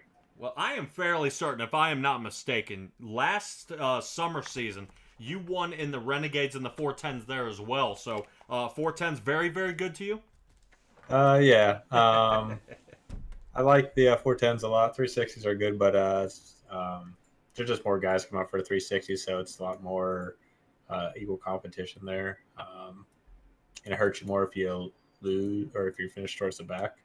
But I was able to finally clinch a championship this week. I lost 2 on the last week so far. The midget race, I lost championship at the 2 laps ago, and then I lost the matinee. So it was nice to finish this one off. Yeah, I would want to question that midget finish, but I don't want to get anything started, if you know what I mean.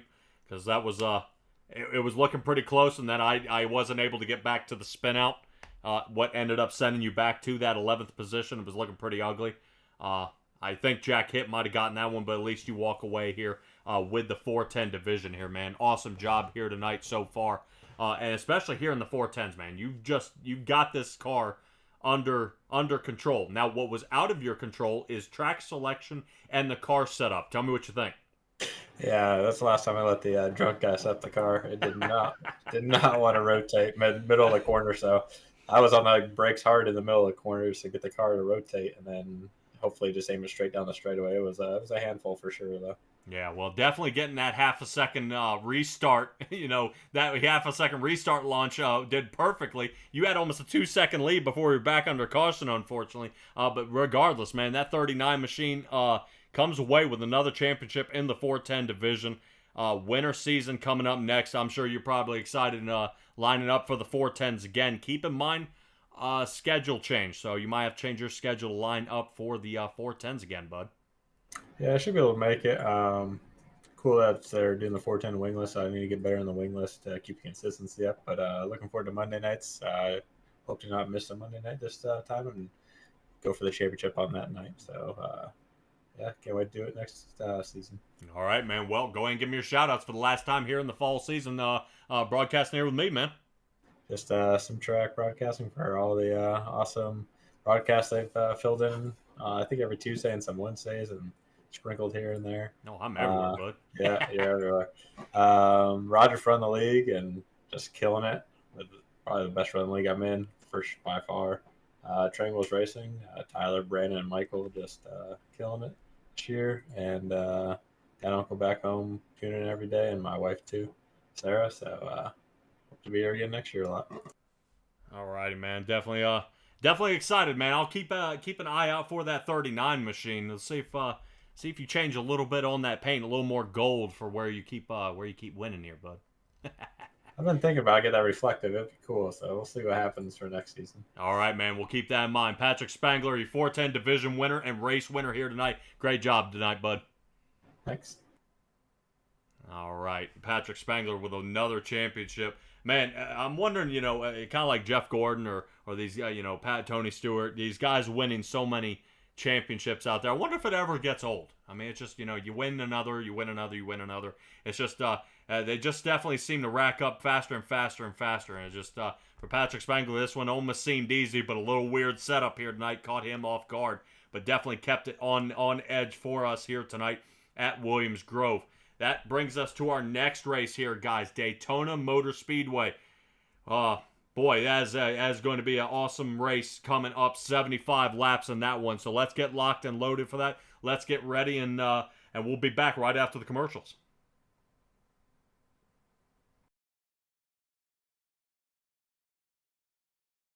Hi, my name is Olivia Olson. I am an industrial engineering senior and club volleyball member here at Penn State. And I'm Alex Ryan, a computer science senior and another club volleyball member. And we're excited to announce that we're planning to dance in Thon 2023. Thon is a 46-hour, no-sitting, no-sleeping dance marathon aimed towards raising funds to support those affected by childhood cancer. It is the largest student-run philanthropy in the entire world. We'll be dancing in honor of one of our best friends, Jesse King. Jesse is also part of club volleyball, but a lot of us would consider him family. Immediately, freshman year, Alex and I clicked with Jesse and all the other new members of club volleyball. We went to the dining hall together for a lot of our meals, spent weekends together, and ended up going on vacations together. It really does feel like family to us. Going into junior year, Jesse was supposed to live with myself and a few of our other friends, but he was diagnosed with non-Hodgkin's lymphoma in March of 2021. He's been through chemotherapy, it's been a year since he's finished radiation, and we can officially say that he has no active cancer. Currently, he is undergoing physical and cognitive therapies. Thanks to Thon and Four Diamonds, the King family and many other families have yet to see a bill related to medical expenses, hotels, parking, gas fees, and all other related travel expenses. It just goes to show that every dollar raised truly does go a distance. It allows families to focus on the recovery of their child as opposed to financial stress. Because of this, we've got to spend a lot more time with Jesse and his family, who are the nicest people in the world. They throw awesome tailgates, and every time we see them, a little bit more of the Jesse that we know and love peeks through. Until then, we are fully committed to the mission of Thon and Four Diamonds by raising funds to support the Kings and all the other families affected by childhood cancer. With Thon less than 100 days away, we're asking that you consider donating. Regardless of the amount, it will make an immense impact. To donate to our donor drive, please scan the QR code or click the included link. If donating isn't in your cards today, please share this video with those around you. Help us get our fundraising past the finish line. This is a race that families can't afford to lose.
Good day, everyone.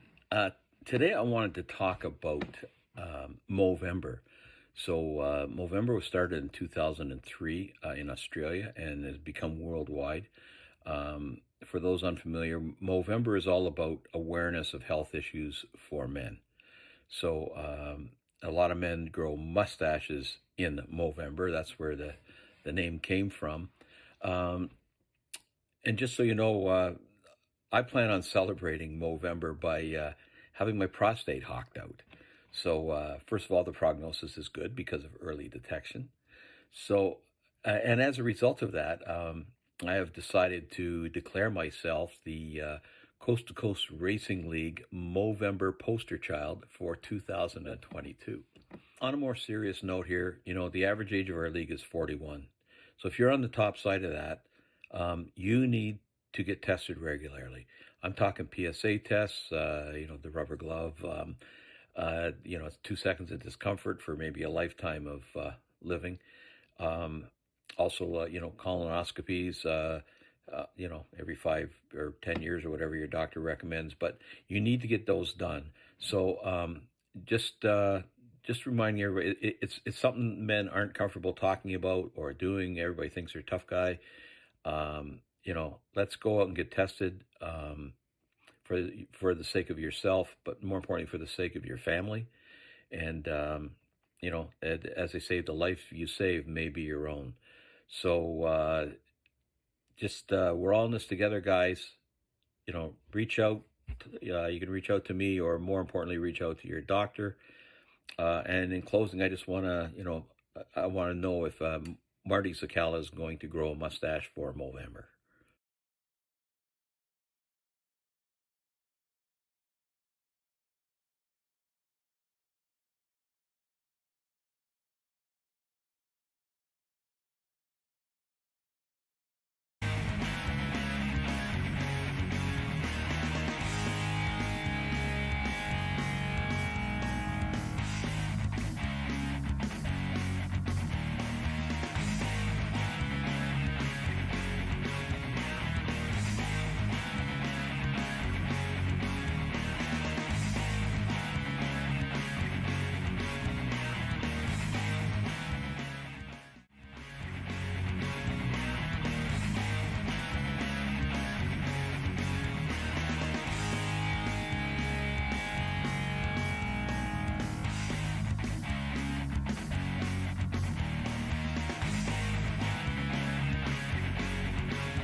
Alrighty, welcome back, everybody. We are getting locked and loaded here at the Great Daytona, the Great American Race 4 here tonight as the season comes to an end here for the Tim Chapman Pickup Cup here at Daytona. 75 laps we got in the books here for this one, and this is going to be a heck of a finish here toward the end. Let's take a look here at what we've got lined up for us here tonight.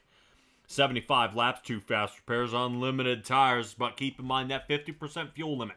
That's going to be the big one there, is seeing how close or how far away these guys are going to get from a fuel stop. As long as we can stay out of cautions, that should definitely be one of the leading factors. About 21 laps, 20 to 28 laps is about maximum length for these fuel tanks. So at least if we can stay green the entire 75 laps, we're at least going to have 2 to 3 green flag stops along this one out there on the track. So we'll see what we've got going on here so far. 2.5 miles out there on the track, but big thing to keep in mind, that temperature right underneath the track length, 105 degrees on the track. This should be perfect for tires. Tires aren't really going to wear down as much here on super speedways, not like you would see at short tracks or the 1.5 miles. So you may see guys just do fuel and goes. That is going to be a-okay. The cars will still run fine. If there's cautions, why not? I mean, if you're already in pit, there's a good chance you're going to file back toward the back again, and you're going to be battling farther and farther to get back toward the front. All my viewers out there, I know some of you are kind of champing at the bit here to figure out what we have in store tonight. If you have been looking for your driver all night tonight, I can assure you they are here and now. I don't know if any drivers are going home here at this point. I have 41 drivers locked and loaded here to give Daytona a shot. So let's talk about who we have penalty-wise. Dale White, Jeff Flaro, Jack Hitt, Steven Goldner, Roland Olson. These guys have penalties. And just from last week, Bill Calder, Mike Cranmer, Jacob Butcher, Kyle Moonen, John Rayner, Dean Meitzler, Steven Bixler, Matt Robinson, and Jack Clevenger. So a lot of your fast drivers that you're used to seeing in the front will actually not be allowed to qualify here and will be starting from the back of the pack. So that is going to definitely, 110% mix up what we're going to see here tonight. So that is going to be a really interesting area that we're going to try to kind of factor in what these guys are doing. Qualifying session has started already. Let's take a look here at one of my favorite drivers, Chris Schaefer, out there on the track in that 23 machine.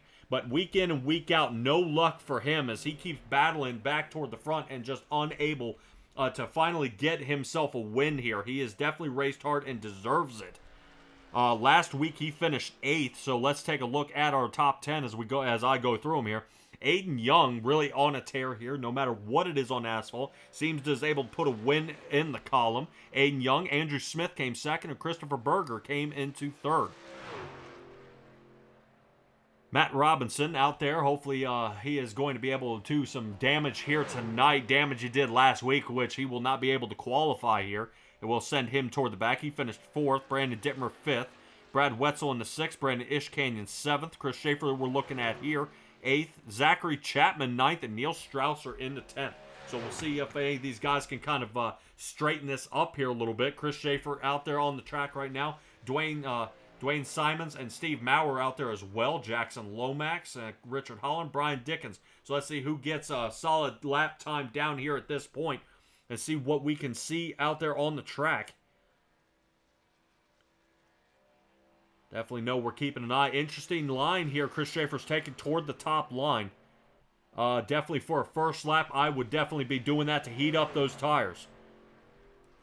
First lap, use the high line, heat up the tires, and now he's going to ride the bottom as if we were racing. He may pick up time on this one, actually using his head. Like the way he's thinking here on this lap. Definitely looking a lot faster here so far. Chris Schaefer much faster during this section than he was last lap. 26:49 through section 1. And that was a 26:20, so he's already picking up pace. So good driving here by Chris Schaefer.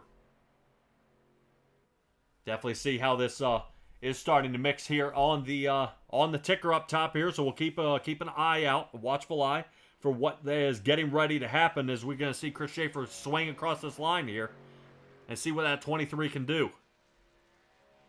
Tries to cut a little bit of that track. What's he got? A lot faster. 9th. That's a lot better.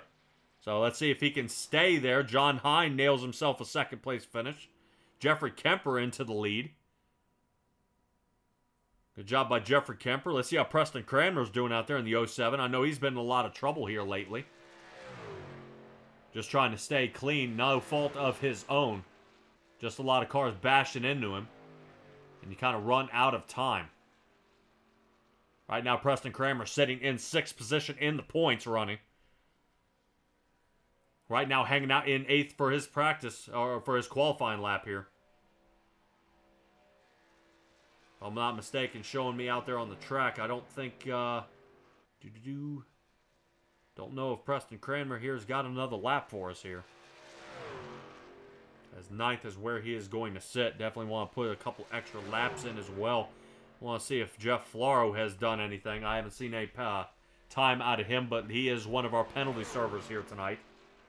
Like I said, a lot of drivers here so far. Right now, the bottom 20 cars have yet to qualify at this point.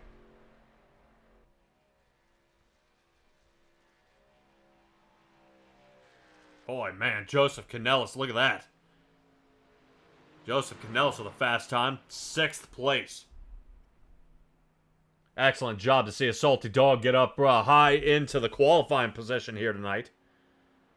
Yes. Good job there by Joseph Canellis. And nobody else right now out here on the track at this point. Let's see if Tony Brent's going to put some time down, but I don't think he is going to have enough time here.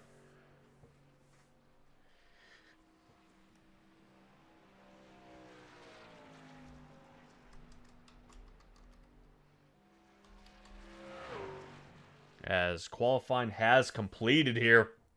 That'll do it, guys. Appreciate you joining me here on SimTracksBroadcasting.com. Whether you are on Facebook or YouTube, I am watching you out there in the chat. We'll go ahead and have a good time here tonight in the Pickup Cup. Let's go ahead and get straight to our grid for tonight. Our starting lineup. Jeffrey Kemper into the front row. Not too bad there, buddy. Jeffrey Kemper and Jackson Lomax. Not saying I didn't think they had it in them, but definitely a tough running by them out here onto the track. John Hine nails the 3rd place position with Bob Light sitting 4th. Dustin Rainstedel here in 5th. Looks like Joseph Canellis 6th. Jeremy Tate 7th. Andy Patton 8th. Brian Dickinson to 9th. And Preston Cranmer on the outside of the 5th row starting 10th. Starting in the 6th row, Neil Strausser in the 11th with Steve Maurer into the 12th position. Good job here so far by our top 12. Let's rotate because we got a lot more drivers to get through. Richard Holland, Roger Craig, Christopher Berger, and Andrew Smith. That's 13th through 16th. 17th will be our Chris Schaefer there in the 23 car. Tim Chapman starting in the 18th. Pat Boyce, 19th. Gary Sigelkow. Talked about him earlier tonight in that 25 machine. Let's see if Gary Sigelkow can stay into a top 10 position here tonight. Dwayne Simons in the 21st. Tony Brent, 22nd. Brad Wetzel, 23rd. And Matthew Robinson. This is where some of our guys here in the penalties will be here toward the back in the 24th. So Zach Chapman, 25th. Dittmer, 26th. So Brandon Ishkanyon, we've talked a lot about Brandon Ishkanyon this season into the 19th place with Sean Grace in the 28th. Kyle Moonen will check out his 24-car machine here tonight, but he will be starting way back in the field, starting 29th. Keith Jackson, 30th. Brendan Lacey, 31st, with Jacob Butcher, 32nd. Barry Goldner, Jeff Floro, John Rayner, and Jack Clevenger. These guys are starting in the back 30s here. Let's get to our final clutch of the field here. Dean Meitzler with Donovan Ross. Hopefully Devo will have a better night here tonight. I know he's had a lot of trouble there in the 410s. Maybe this will be his time to turn it around. Stephen Bixler starting 39th. Roland Olson, 40th. And Stephen Goldner, 41st. So he is about 10 spots away from his buddy Brendan Lacey there toward the front. But both Barry and Stephen Goldner here are on the track as we get these guys lined up and getting ready to get out there onto the track here tonight. Looking good here so far as these cars are all driving off pit lane here. Man, oh man. Come on, Roland. Get that thing fired up. There you go, buddy.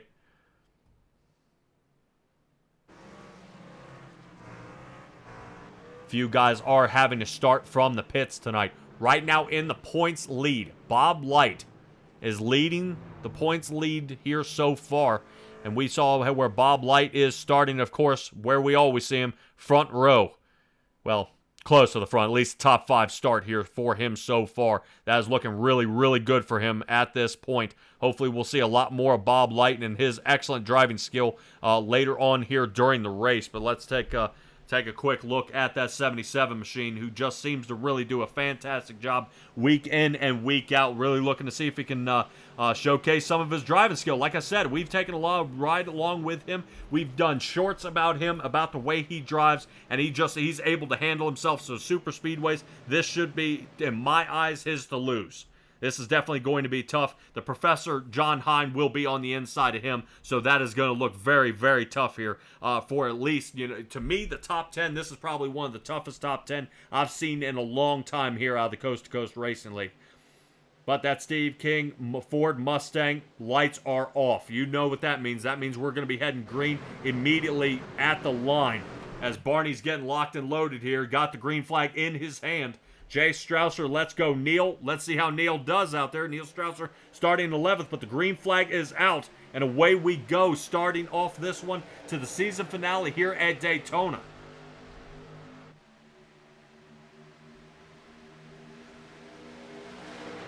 See if any of these drivers out there starting in pit get to go ahead and pull off a pit.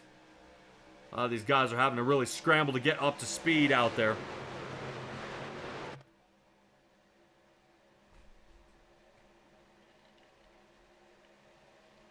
So far, so good. No one's passing at this point. It looks like everybody's kind of figured it out, saying, 75 laps. We got time. Let's kind of wear this in. Let somebody else make a mistake, because I'm not going to be it.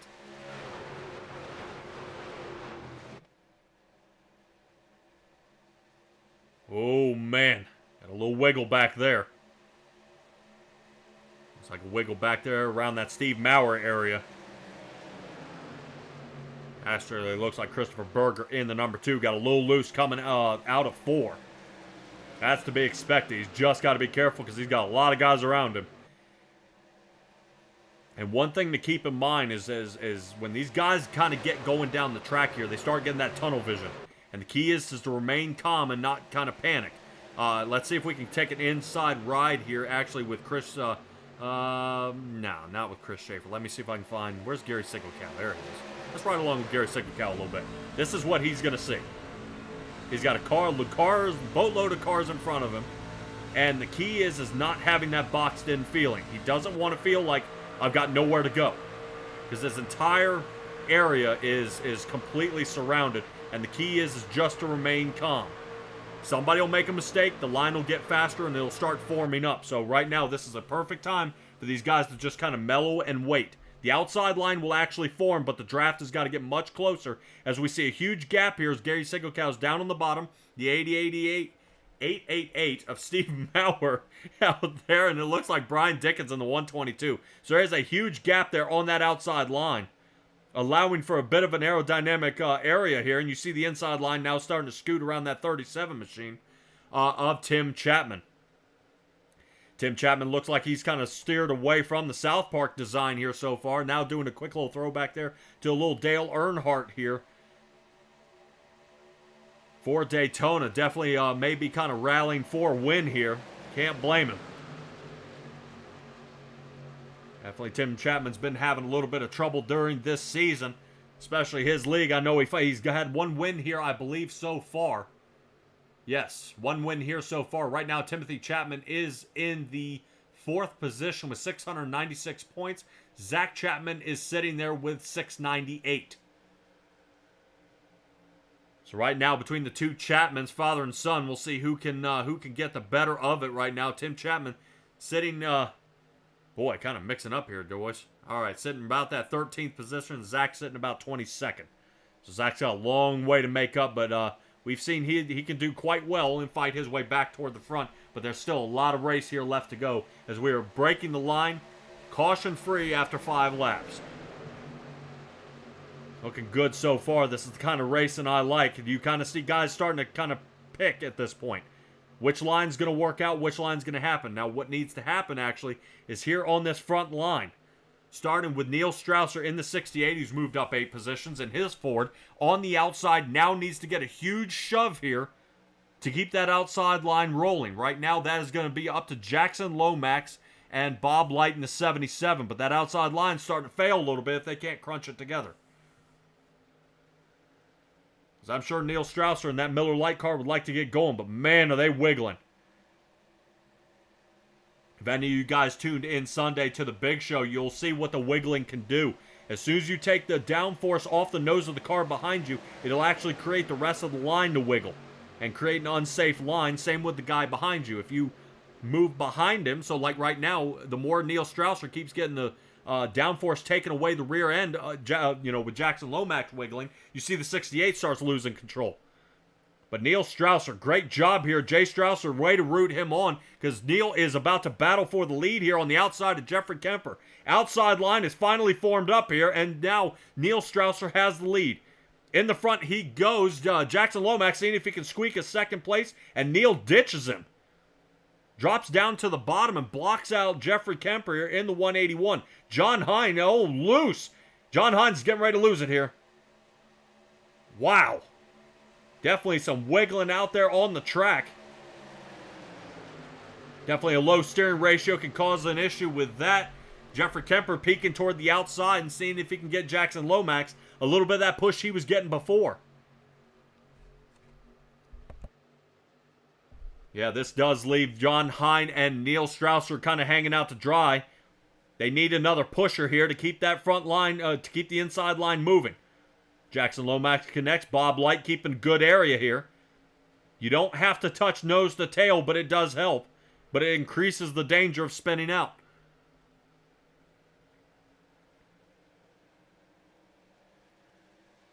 Yeah, some guys you can notice here on the track. Some of these guys are lifting a little bit, and what you see is they go ahead down the track and they pay. Oh, we got it. Oh, we're spinning around. If I'm not mistaken, I think Preston Cranmer is in it. Guys got to stop. Continuing to crash here. Brandon Ishcanyon down toward the bottom. So's Tim Chapman. And that is going to bring our first caution here of tonight. Man, we got some banged up race cars in this one. Tony Brent is obliterated. Roland Olson is obliterated. A lot of wrecked up cars. How's Matthew Robinson holding in? He might have survived. All right, let's go ahead and get to our caution replay here.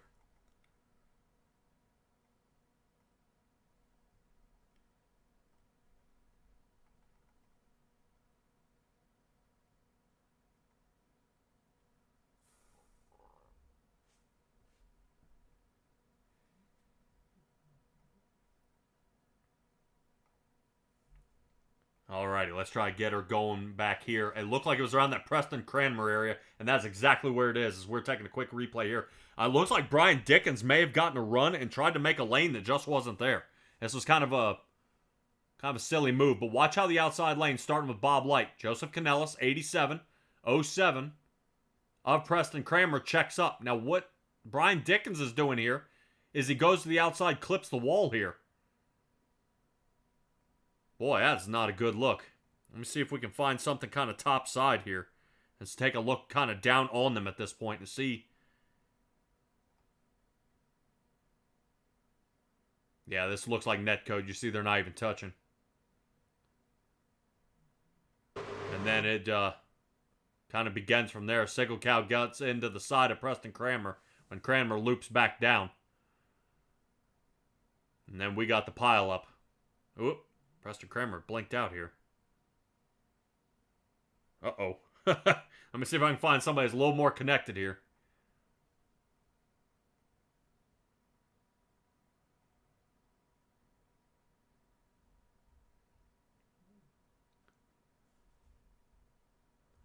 Let me see. Let me see if Andrew Smith ended up surviving a little bit more of this than the rest of them. Taking a look at the 79 connecting into Preston Cranmer. Rotating up. 83 of Dittmer.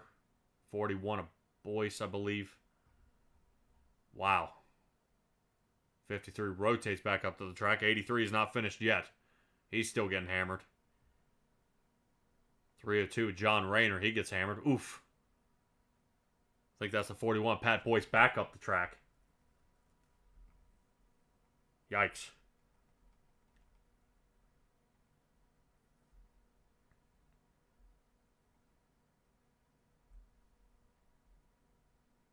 Yeah, I want to see actually ride with Dwayne Simons here. I think he might have survived. Let's take a ride along with Dwayne here and see what happens.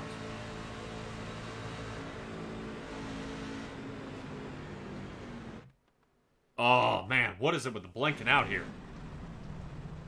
Yeah, I think the wreck was so bad due to the net code and everything else, iRacing's kind of quitting on some of these guys in their locations.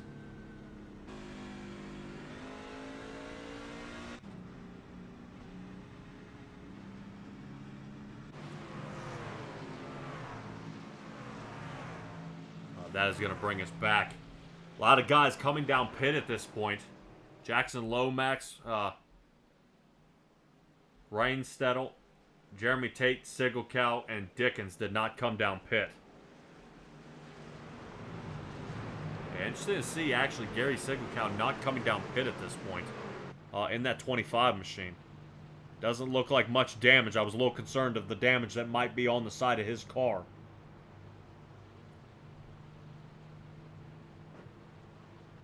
Kind of coming after that one. See if we can actually take a look back toward his car. See if Gary Sigelkow's got any damage to the front end of that 25 here. Doesn't look like it.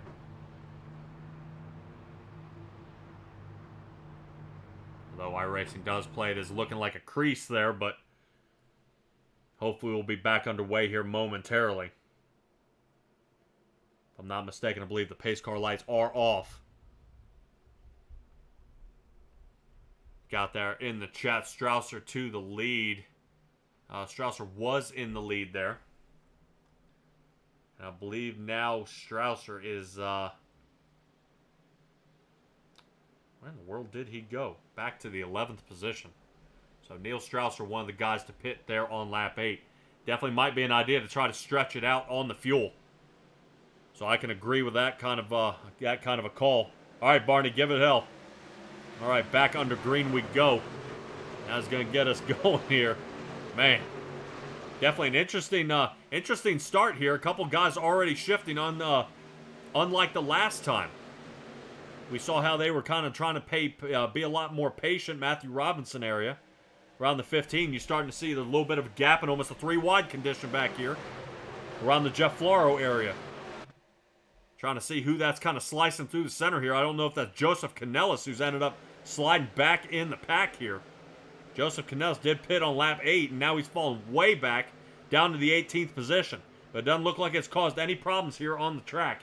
Everybody worked around him, so everything was A-okay. It might have just been a missed shift. That's all right. Looks wait for that number 1 to work his way back toward the top because he's been hot as of late. Neil Strausser still holding in the 11th position, happy about nobody around him at this point. But he's coming up on, let me guess. We got a huge wreck. The entire field's collected in this one. Huge wreck. And they're still wrecking. That's going to bring our second caution out here tonight. Now, I do want everybody to keep in mind, 41 drivers. There's only 2 fast repairs here. So if these guys keep mashing each other to pieces, then we're going to start losing a lot of this field here. And these guys are just going to have more and more trouble trying to figure out how to stay on track if they're not careful.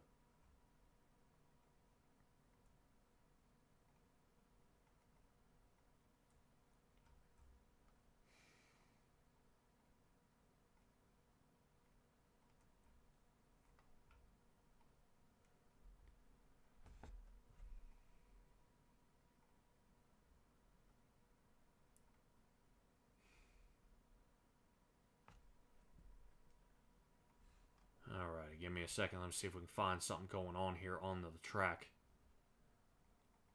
Trying to figure out where exactly this started here. Yeah, can't seem to let go of Andy Patton here. Pat Boyce is out. Dickens is out. Showing me everybody's out at this point. I don't know if we had a crash here at this point. Let me see if we can keep an eye on this area and see if we see anything. Looks like the 96 is up in the 25 here. Boy, it collects the rest of the field. Just absolute destruction here.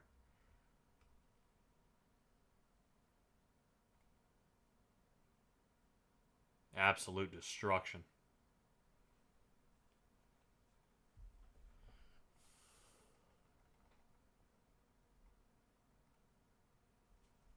I want to see if I can catch up and find the 96 at Jackson Lomax and actually see kind of what caused this.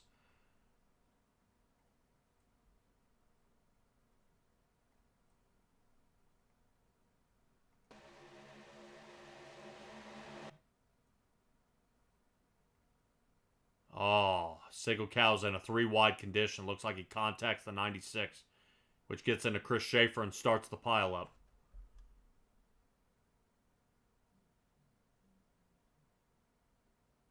Wow.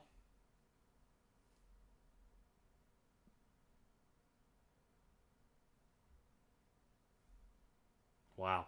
All right. All right, so we're going to kind of keep an eye out on who is still onto the track at this point. There was definitely a huge mashup there, and we'll keep an eye on who is in the who is taking it back to the garage at this point. Because right now on my ticker, Meitzler, Dittmer, Cranmer, Brian Dickens, Pat Boyce, Chris Schaefer. These guys may or may not be taking it to the garage here, but we'll see. Pat Boyce, Schaefer, Goldner, and Moonen. They look like they're still down pit trying to put it back together. But I don't know if they'll have enough time without being knocked out of the race here. Pace car lights are off, so they've got to hurry up. Definitely starting to get laps down here in this one.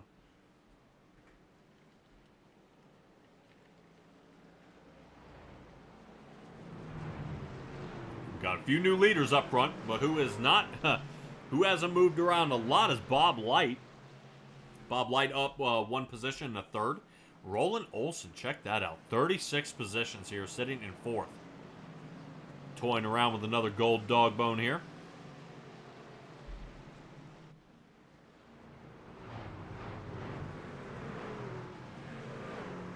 Definitely took out a lot of our drivers here.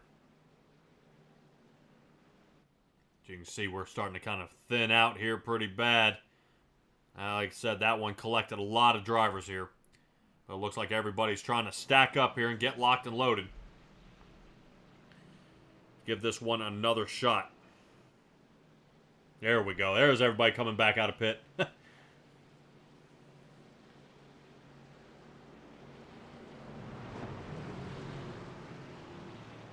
I think we have 27 guys still on the lead lap here.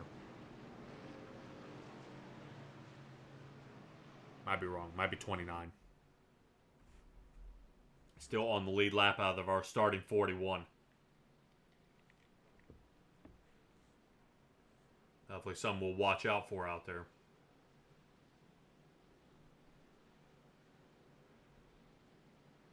Got a caution light back on. Normally that happens if something else happened out there on the track. Take a look here at Tony Brent.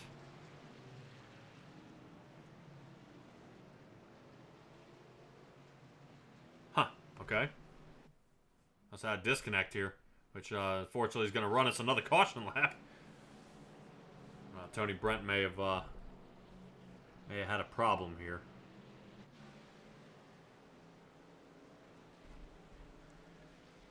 Still showing me that 53 Chevrolet is still rolling around here.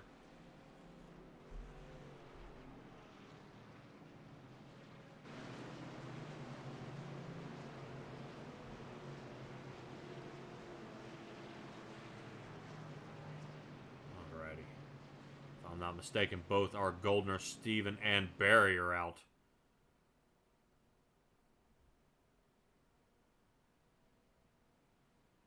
I think that's who that is. Is that Pat Boyce? I think Pat Boyce is back to the garage. Somebody tearing around the track here trying to get caught back up. Yep, that's Pat Boyce he's got to hurry up because he's got to get up to the line. Otherwise, he is going to miss this restart here.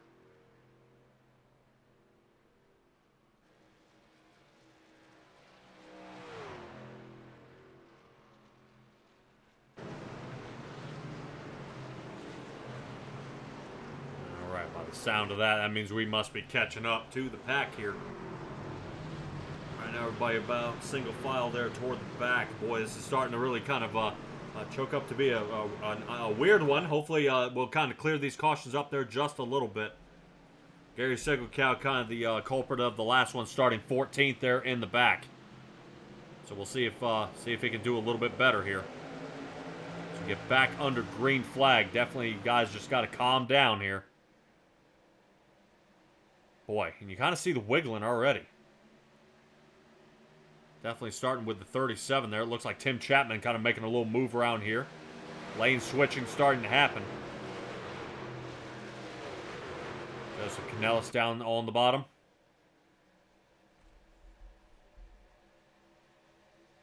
Definitely already starting to separate into 3 packs here.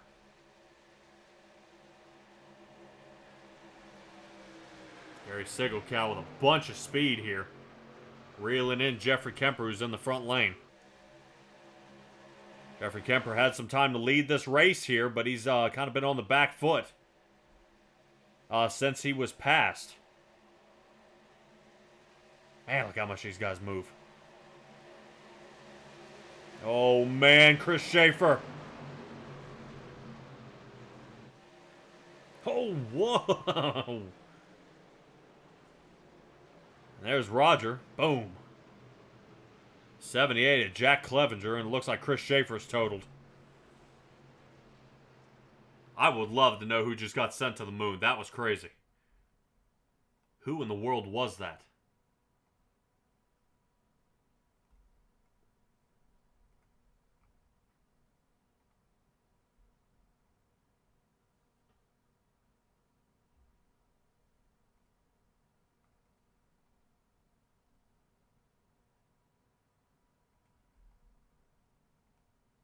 All right, let's take a look at it from the top side. We are looking at Chris Schaefer. 25, Gary Sigelkow. You see him closest to the wall there on the outside in the red. Chris Schaefer sending it 3 wide here. And we kind of saw what happened around that Gary Sigelkow area in a 3 wide condition. Let's get a better angle. Yeah, it's just it's a weird thing with this new update that iRacing's had. That net code's starting to get a lot wider than it used to be. So these things are starting to now connect and pile each other up here. Boy, 75 of Steven Bixler, nowhere to go. Ish Canyon just squeaks out of there. 87 into the wall. I think 87 is the one who got sent. 87 of Andy Patton. I'm having a hell of a time trying to see if I can find Andy Patton out there. He seems to kind of be eluding my cameras.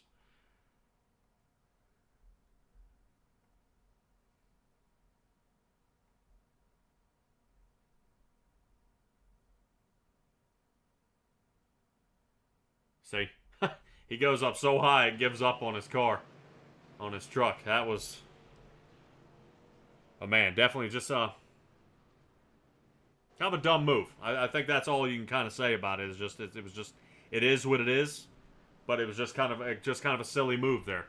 I don't see any sense in taking it 3 wide here, guys. I mean, we got another, 40-some-odd, 50-some-odd laps to go.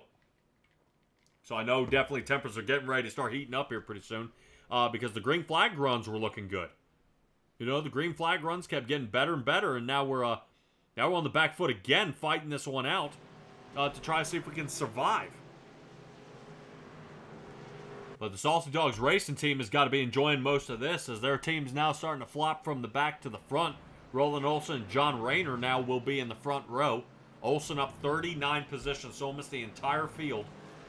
Up to the front, John Rayner up 33 positions, sitting in second. Jackson Lomax will be sitting in third. He's down a position. And Jeff Floro, who, quote, I just downloaded this track, is now sitting in fourth. So we'll see how he holds out in fourth. And Tim Chapman finally getting a decent break here, sitting in fifth position. He's up 13. So, like I said, there's no bigger mover right now in the race than Roland Olson here. Like I said, almost up an entire field. This field was pretty stacked out there. We are starting to thin out after a few wrecks here.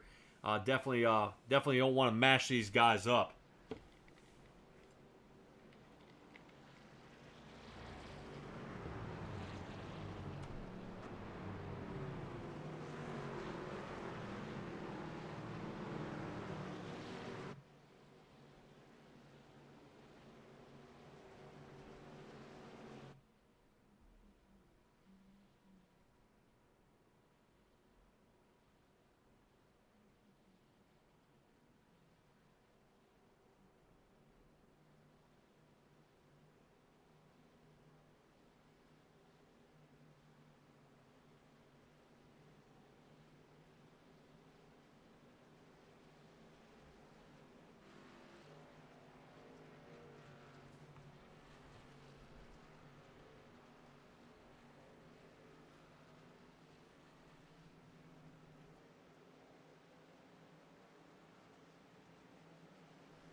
Quick little update. It looks like Steven Bixler might just blown the motor here. A lot of smoke out of the back of his truck. Looks like fast repair for him.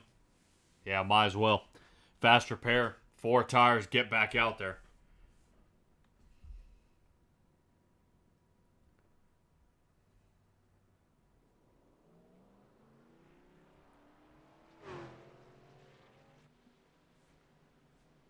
Looks like the Salty Dogs' fearless leader, Roger Craig, he survived. He's out there in 34th position now, but Roger Craig's going to be down a few laps here as we get this one back underway. But that is, they got to be kind of careful here. I know Gary Sigelkow, he's been around 2 wrecks now.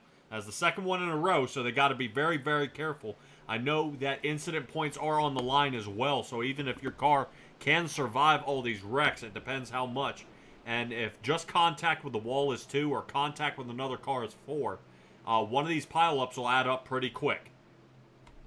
So if you contact the car in front of you as 4, now 8 because someone rear ends you, you slide, lose control, that's another 2. Somebody hits you again, now we're up to 12, and it just, you know, 12, 14, and it adds up pretty quick. I think the maximum is 20 or 24. So if you're contained in a lot of these, even if you're a fast car, more incident points and you may be kind of kicked to the curb here. Unfortunately, we do not want to see any of that for any of our drivers. But man, they got to calm down here a little bit. I know Daytona is really the speediest track out there for a super speedway, but they've got to start narrowing down their picking and choosing points way to go. Because it looks like, I believe, if I'm not mistaken, as I'm saying that, Joseph Canellis looks like he's sliding down to the bottom line and refuses to run that top. And away we go, wiggling already out there on the track. Roland Olson has yet to pit. John Rayner has yet to pit. Right now, Olson is leading the race.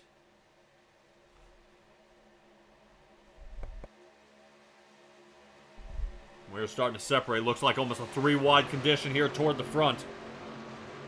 Neil Strausser taking that peek there toward the outside. 37 of Tim Chapman off the racing surface. Definitely moving and bumping around. Brennan Lacey seems to always find the front row.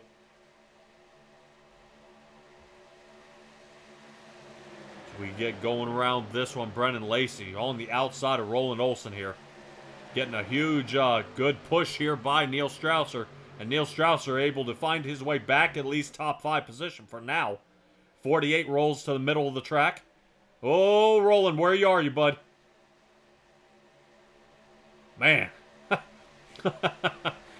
Worst nightmare there for Jackson Lomax. I can't blame him at all. Holy cow. That would have been scary. Alright, let's get these guys back around the track here as they dive into turn 3. Jackson Lomax getting a little loose, which moves Tim Chapman up close to Neil Strausser. Definitely starting to get some good separation from the rest of the field here. As you see, Tim Chapman pulling off the front bumper of John Rayner. Rayner actually may be hanging back. I know he's got the power underneath the hood to catch up. But he may be caping that Chevrolet off the back bumper there of the 37 Chevrolet as well. Trying to make sure he hangs back there just a little bit and let these guys just kind of race it out here. Seems survival is key. Just staying clean, not looking too bad. Little wiggle out there from the side. I believe there may have been a little wiggle there from Jeff Floro. Right now up 25 positions into 9th. Not doing too shabby out there here tonight. First time apparently on Daytona is what he was saying. Whether he's downloading the truck or the track. I think the track's free. But he may have had to download the truck. So this may be his first time behind the wheel. Stella out there in the chat. Hey, just came in. Long race tonight for the dirt guys. Well, no, we crowned 2 champions. Unsure on the first one. I definitely know the second one. Patrick Spangler took the 410s away. That was kind of a given. That one was a blowout here. Tonight is going to be pretty tight. Tonight, you've got to be definitely careful there with Bob Light. Bob Light leading with 822 points and 2 wins. Next is Neil Strausser with 763 and no wins yet. So I think Bob Light might have this one locked up, but we will keep our eyeballs on it here as we get around. But right now, Neil Strausser on the outside of a 3-wide condition. Definitely gutsy after what he's seen been happening so far this race. But all of them 3-wide conditions and net code problems. So Neil Strausser kind of taking it into his own hands here. I would probably say no 3-wide conditions until the last 10 laps. That's kind of would be my rule at this point. Is they've got to be very, very careful at this point. As we're finally getting some green flag laps down here. Oh yeah, there we go. Get a good check of these cars rolling down the track. Andrew Smith back here in the 79 Toyota. Rolling around John Rayner, who's now fallen back to 11th in the Chevrolet, but he's still up 24 positions, so not looking too bad out of all these drivers here so far. As we're getting around here, Brennan Lacey on the outside of Jeff Flaro, who's kind of rotating up the track here a little bit. Oh, a catch there by Richard Holland in the 116. 3 wide as they keep going back. They've got a single file. Bob Light knows what to do. He's got John Hine behind him. Just best to check up. Great job there with Bob Light heads up driving. Excellent job, as it looks like we got a connection up here with Jeffrey Kemper, who has now turned the 78 around. 78's taking the rest of the field. Man, John Hine.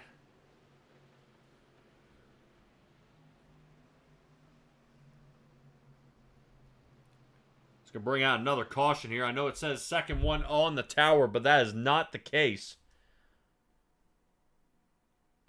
Had to make a little reset here to get everything squared away. This originally started up here around the 118 of Jeffrey Kemper.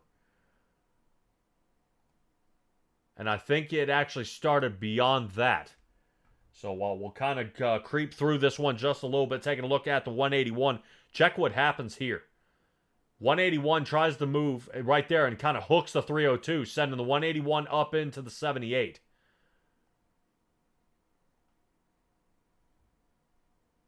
So the 78 of Jack Clevenger just unable to get a break here tonight. He tries to hold on to it. Yeah, the best thing would have been to kind of roll up and clip into the wall, but that would have been self-totaling himself here. But Joseph Canellis gets a massive amount of damage on that shot. John Hine thinks he's clear, but not yet. And bam, again. And it just really collects these 6 drivers here. Oops, 7. Ish Canyon, once again, trying the grass technique. No dice. Gets spun out regardless, even though he's down on the bottom. God, I feel so bad, man. You're trying to get out of there. I'm trying to get out of there, and you just nowhere to go. Man, you gotta laugh about it, I guess. Let's take a look at full speed. Watch Brandon here. All right, I'm clear. It's still rotating down. I'm trying to get out of the way. Oh, no. Boom. Oh, man. Definitely ugly for him. Definitely hate to see that. So hopefully these guys can get these trucks back together and back on the track. Steven Bixler, the one to connect with him here, was actually doing a cars move here right now. Giving Steve Maurer a little push here to pit road, trying to avoid a tow. Who the smoke is coming from, I don't know yet. If that's Bixler with the smoke, he's done. But this is the Salty Dogs right here. Really awesome clip here. As these two guys are just working their way into pit road. Great job.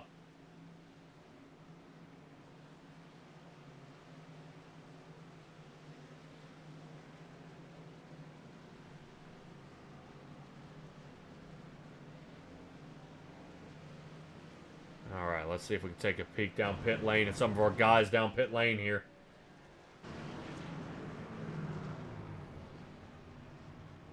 Matthew Robinson, Simons is in. Zach Chapman's in. See if we can get any of these other guys we can take a peek at. There's at least the number 2 car. This should be Berger.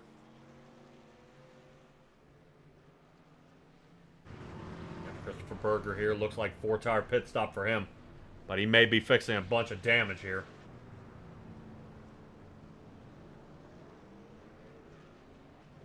Way he goes. So Christopher Berger, hopefully he's going to be able to get a shot here on the track.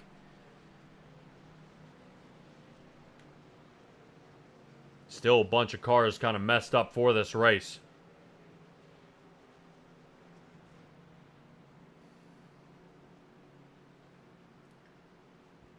Right now I'm showing Bixler, Boyce.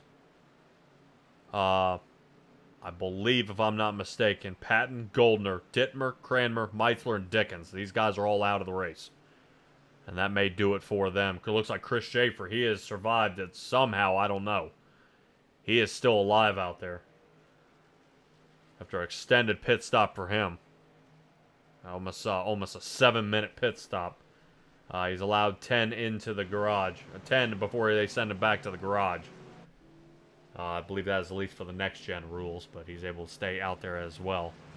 So Chris Schaefer down 3 laps. Got a long way to make up with the 747 of Roger Craig in front of him.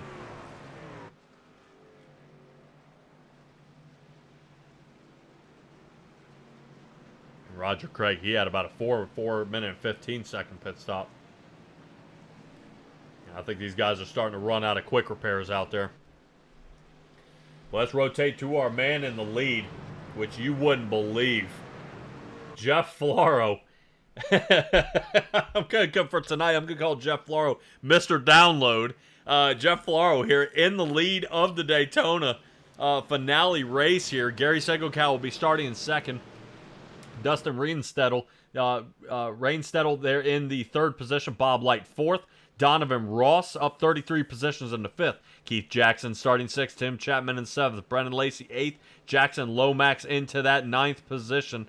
And we'll see if Jeffrey Kemper kind of reels in our 10th position here. Jackson Lomax and Brennan Lacey kind of switching it up there. But man, Gary Segelkow once again getting another shot here toward the front. So hopefully we'll get something there. Let's go ahead and see out there in the chat what we got going on here so far. Looks like my wife and Stella getting locked and loaded out there. Been a crazy night at Daytona. Yes, you guys love Bob Light. I know that's for sure. He came in on lap 20 and said first caution, impressed with all these. No, like I said, I had to make a quick reset there. We ended up in a little bit of a jam up during one of those wrecks. My camera locked up on me. But hey, we got it squared away now. Everything looking good out there on the track as these guys are getting ready to get back under green flag. Jeff Floro taking his first asphalt start here in the front row. And starting to see, boy, man, look at him shifting already. I'd be so nervous. Kind of shifting already. John Rayner making a gutsy move, slicing off the front of the 72 truck there to get the inside line.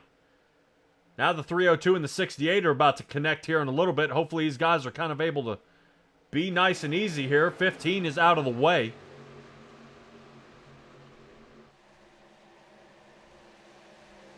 '15 car able to reinsert himself onto the track. Doesn't look like anything happened there. He looked like he inserted himself right behind Chris Schaefer. Chris Schaefer trying to keep an eye there, but man, we got a lot of moving up front here, especially in that in the front row. I know Gary Segelkow is trying to hold on to it. Bob Light is on his outside. It's time to put on his best behavior as the 77, our points leader, is on the outside of Gary Segelkow. Jeff Floro trying to see if he can help out the 25 here, and we're about to figure out if these guys learn a little bit about bump draft. Not too shabby by all these drivers here so far. Let's take another look here from a different angle. Number 5, there we go. Attaboy, Donovan Ross giving Bob Light a shove here. Gary, don't block. Man, that's a good way to cause a wreck there.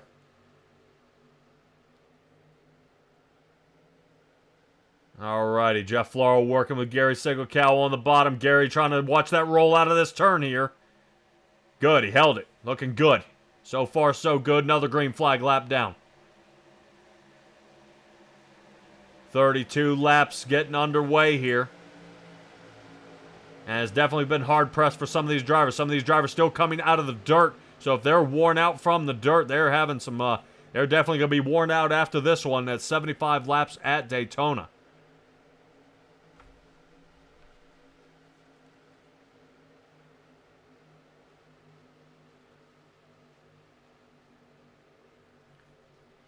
Definitely a good run here for the finale. Going ahead and locking them up for 187.5 miles here at Daytona. Trying to see if they can get this squeezed. Take a look at 5, taking a peek. Jeff Floro slides to the outside. Got the run.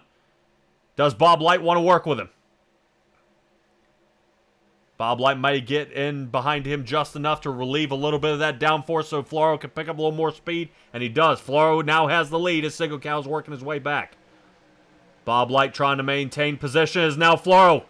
Oh, bad cutoff there, bud. Wow.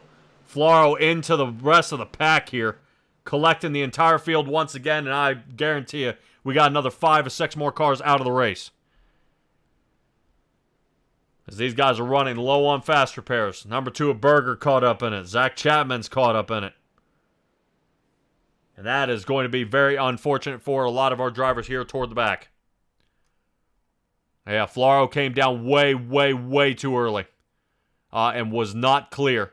I have been tuning in to some of these drivers, and they're saying the spotter says clear, but they are not. And that's kind of what's collecting a lot of these drivers up and a lot of these wrecks that are just kind of look like nonsense here. Let's take another look at it from the top. Yeah, definitely not clear here. As he makes contact, Gary Sigelcow, I mean, I can't. Gary may have been able to check up, but kind of this would be Jeff at this point coming down and initiating the contact with the 25. 18 car lining him up of Dustin Reinstedel there. He's down 3 positions, sitting in the eighth position after this wreck. Definitely you see Sigelcow actually rotate up the track here. Not quite sure. Gary rotate.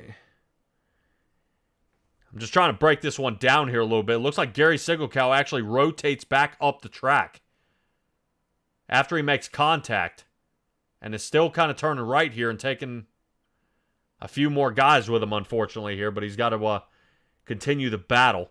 Let's stick with Jeff Floro as we kind of continue to break this one apart. There's Gary way up in the air over the fence. See him up there? Yuck. See if I can get a different angle here. There we go. Gary, whee, off the screen. Coming back down as we rest of the field. And that's a good shot right there. Look at everybody just getting absolutely mashed to pieces. All right, everybody. We're going to bring this one back live. And let's go ahead and get this back and figure out who is still on the track right now, because we have a lot of damaged race cars. Right now, taking a look at Floro and Craig as he's passing him. These cars mashed to pieces. So we'll see if any of these guys can survive. Coming down pit now, Bob Light, Jackson Lomax. All these guys are coming in and out of pit at this point. Definitely want to make a quick check. Full tank of fuel as we are about to reach that halfway mark.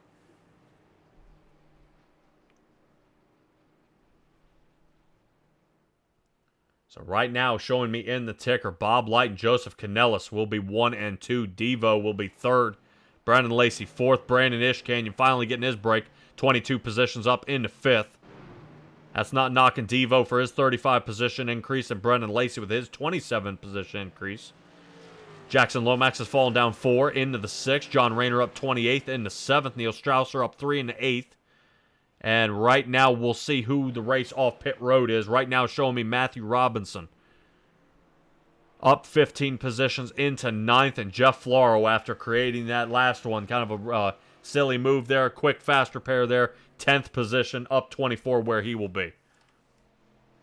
Like I said, we got a lot more cars right now. Tim Chapman, Zach Chapman down pit. These guys have been kind of mangled all race. Hopefully, they will be able to get those cars back onto the track.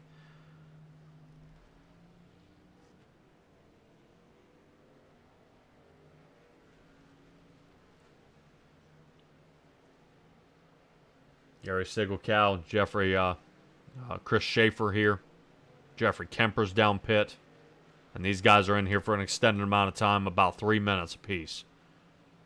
So that is rather unfortunate for all our drivers out here. We're looking to put on a good show here tonight. The field is starting to thin out here. Doesn't mean good racing isn't ahead of us.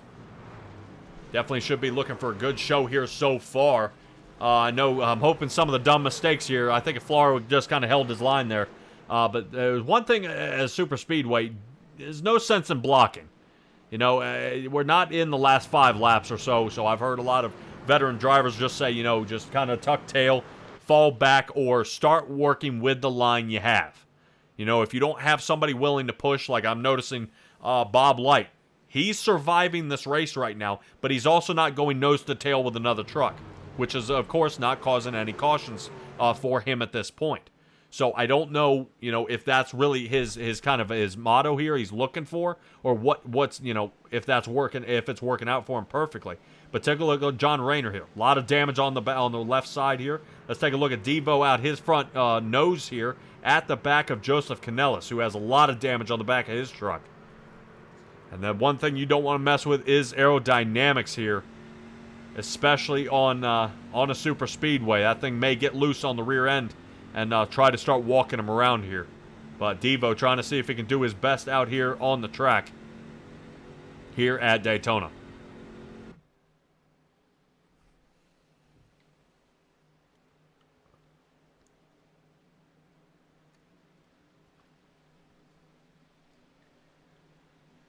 Alrighty. Whoop. Who's changing lanes there in the back? Alright, let's get back underway here. And away we go, if I'm not mistaken. I think that might have been Sickle Cow. Yep. So he's got to be careful. He may be black flagged for switching lanes before the finish line. So we'll keep an eye there on the 25 and see if he ends up back down pit road for a drive-through. Bob Light is in the lead at this point. Donovan Ross has slid down to back him up here. Brandon Ishkanyon in the third. So Brandon Ishkanyon definitely want to turn his luck around from the past few races he's had in that 19 machine. Kind of getting mashed to pieces up there. Jeff Floro, look at him. Jeff Floro returns from the back to the front. He was 11th position, is now slid into 4th. Definitely interesting to see as we see these guys kind of worming their way down out of turn 4 here. Got to be very careful as Devo is going to lead himself a lap here at Daytona.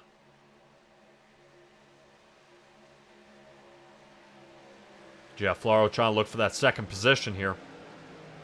We'll see if he learned anything from that last run. Hopefully Jeff Floro here will stay behind Bob Light and continue pushing. Brandon Ishkanyon's thinking the same thing, but he knows how Bob Light drives, so Ishkanyon feeling very, very confident about pushing Bob Light down the front stretch here. You see him make contact right there, and that's what will end up happening. You give him a little nudge and a wiggle. So Bob Light a little loose going into turn 3 here. Devo snugging down to get a little bit of that door draft, and I can't blame him. Definitely wanting to work around as we get. It looks like Neil Strausser might be kind of reeling him in here and might give him a little bump. Not too bad here so far, and that is okay. It's okay to kind of push each other, because that's definitely what you want to do. If that lane starts kind of dying out on you, you give it a shove. But Donovan Ross actually ducking off of Jeff Floro. No more pushing for him and goes to the inside line. If these guys notice at all, the outside line is faster. They just got to stick with it. Outside line working its way up again. Jeff Floro now getting ready to battle on the outside of the 5. Getting a good push here on the outside, if I'm not mistaken. I believe that's Brennan Lacey there in the 414 machine. Good moves here so far. Let's see if Jeff Floro's got it for him. Jeff Floro staying toward the front. And this looks like a repeat, so as long as Jeff Floro stay your lane, he should be able to lead a good quality amount of laps here on the top line. 15-second pit stop here for Floro. Floro ducks off, takes the inside line. Interesting to see with each one of these guys has success on the outside line. Each one of them taking the inside here. Interesting to see. Jeff Floro rotates up the track a little bit. Now Brennan Lacey's going to take the lead. And you wouldn't... Is that the 24? I believe that is the 24 of Kyle Moonen. Yes, that is. That is Kyle Moonen. Right now, sitting 21st in the ticker right now. Wow! Brandon Ishkanyon there with a massive, crazy move right there. Got to be really careful. Man, jerk around like that, it makes people start jerking around, moving. Right now, Moonen is a lap down, sitting in 20th position. If Moonen can actually get past these two guys for a lead and the caution comes out, Moonen will be back on the lead lap here. But I do not pray for a caution at this point. What I love to see is green flag races. We see Neil Strausser hit that aerodynamic bubble. Watch that 68 machine move. 68 now starting to pick up a lot of spots here as he's starting to reel in Bob Light. Outside line forming up and moving again. What they need is a little... Oh, Jeff Floro, come on. Back down around the pack. Jeff Floro down onto the apron, up into the rest of the field, takes out Neil Strausser. Neil Strausser gets collected up. I believe that is Lomax. Ish Canyon gets caught up. Roger Craig is caught up. That's going to bring out another caution here.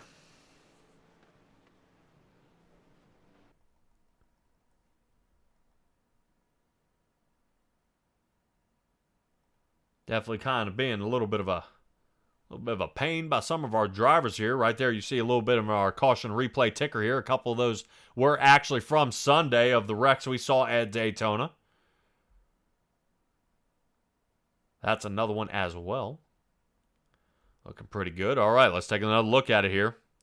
Jeff Floro. And I think I'm a little confused here. Let me roll it back a little farther and figure out why he came off the racing surface to kind of rotate back around. Let me see if I can... Where's the chopper view? Where are we? There we go. I like that one. Looks like he gets a little nudge here from the 5 of Devo. And then they get hooked. Yeah, kind of, Devo got really close to the 200, and then kind of they both swiped each other. And that rotates the rest of the field. Ish Canyon in the bottom of Neil Strausser. And you can't blame him. Ish Canyon ricocheted off. Neil Strausser caught into it. Still pile driving here. Number 2 of Christopher Berger. Man, you think you're out of it, and you're not. Christopher Berger, just no luck here, man. No luck. What in the world? Come on.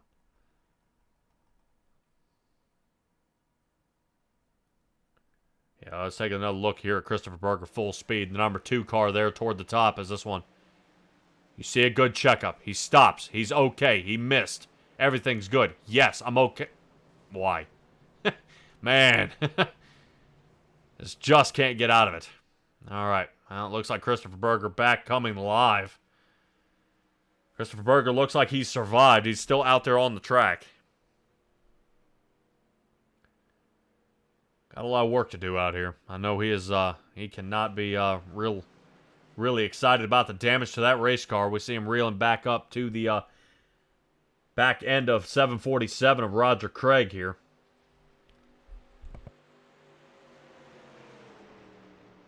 This one's kind of choking up to be a rough one here.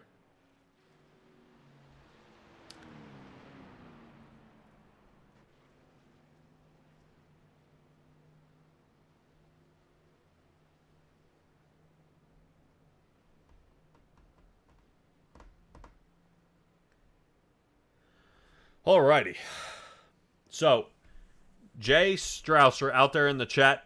Hey, man, hit me up again. What's the over on the cautions? I'll get back to you. Try to simplify that for me a little bit. I don't understand what you mean by the over on the cautions. There is no limit, if that's what you're asking. There's none of that. But let's go ahead and take a look at who else out there. Stella, there are no vegetarians out there. They're all allergic to green. I wouldn't say that. I think it's just kind of inexperience. We got a couple of guys out here who just aren't quite sure. Normally in dirt, you would block. A slide job, you slide up and get in front of somebody, and no matter how far, if I'm slow, it's the guys behind me job to avoid me. Here in NASCAR, here on the asphalt, you block. It's your job to get out of the way, or they will try to push you. And that's what ended up happening here. I think, Devo and Floro, they haven't worked together on the asphalt before.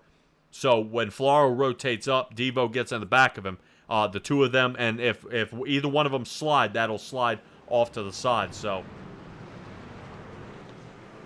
but Strausser out there, that few. Well, I think we're up to 6. I think I had to reset at 2, and we're on our 4th caution at this point. So we have a good collection of cautions. Now, don't get me wrong. Under green, we've had some great racing. A lot of good moves. Some guys making, some technical chances, making some moves. But when you kind of see the field has now dwindled down to about 15 drivers, it's looking kind of ugly, starting out with that 41 mark. I mean, I would have loved to see at least 30 cars finish here tonight. But it's some of the mistakes are just kind of silly. And it is what it is, and it's part of the learning process. This being the, Tim Chapman sponsoring this league kind of being the first go-round. And so far, it's been extremely successful this year. If you guys remember the first Daytona, it was... I won't want to use the word, but it was awful. It had more cautions than this. Talladega was absolute a crash fest. And, and it's just... But we got to Richmond, and we had like 3. And it wasn't as bad. And each one of these are 50 laps. So they're getting better and better and better. The key is they've got to learn patience. They've got to take dirt out of their mind, throw it straight in the trash. It is not used here, especially on a super speedway series. You can't pull some of these moves like you can at Pocono. Pocono is very technical there. Oh, man, so we're almost another 3-wide condition here with the 116 of Richard Holland there on the outside. Definitely mix up here, so the war of attrition is working here for... actually, Zach Chapman. I want to give him a shout out there in that 72. I don't want to say anything about how straight paneled it is, but that's all I'm going to say for Zach Chapman. Is hopefully I would love to see that car get up front and him and the 77 put a clinic on here. I would like to really see them make some great moves. I believe one of his teammates, if I'm not mistaken, Dwayne Simons, working with him up toward the front as well. But we'll see how they get going around here. I know the ESW team, Jeremy Tate, Ish Canyon, and Dwayne Simons there toward the front. We'll see if the Gambler Motorsport team has anything for them here at this point. Definitely, like I said, a lot of mashups, a lot of drivers out here kind of losing the rest of the race. Right now I'm showing, I think, about 21st position back, I think, might be out of the race here. That is definitely not good. But, oh man, Kyle Moonen. Look at him slicing up the center here. As we already haven't had enough danger here so far. The 24 machine just split. I believe that was Jackson Lomax and Neil Strausser.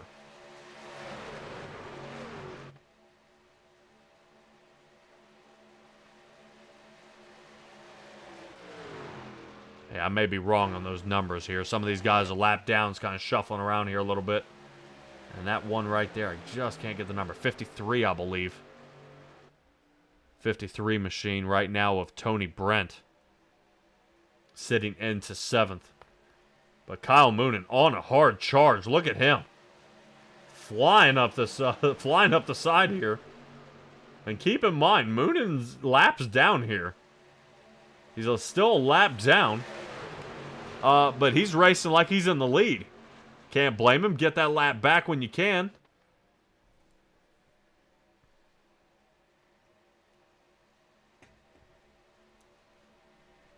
As we get going on this one, I believe somebody's coming back down pit. Gary Sigelkow back down pit road. I believe his car's too damaged and man Meatball flagged him again.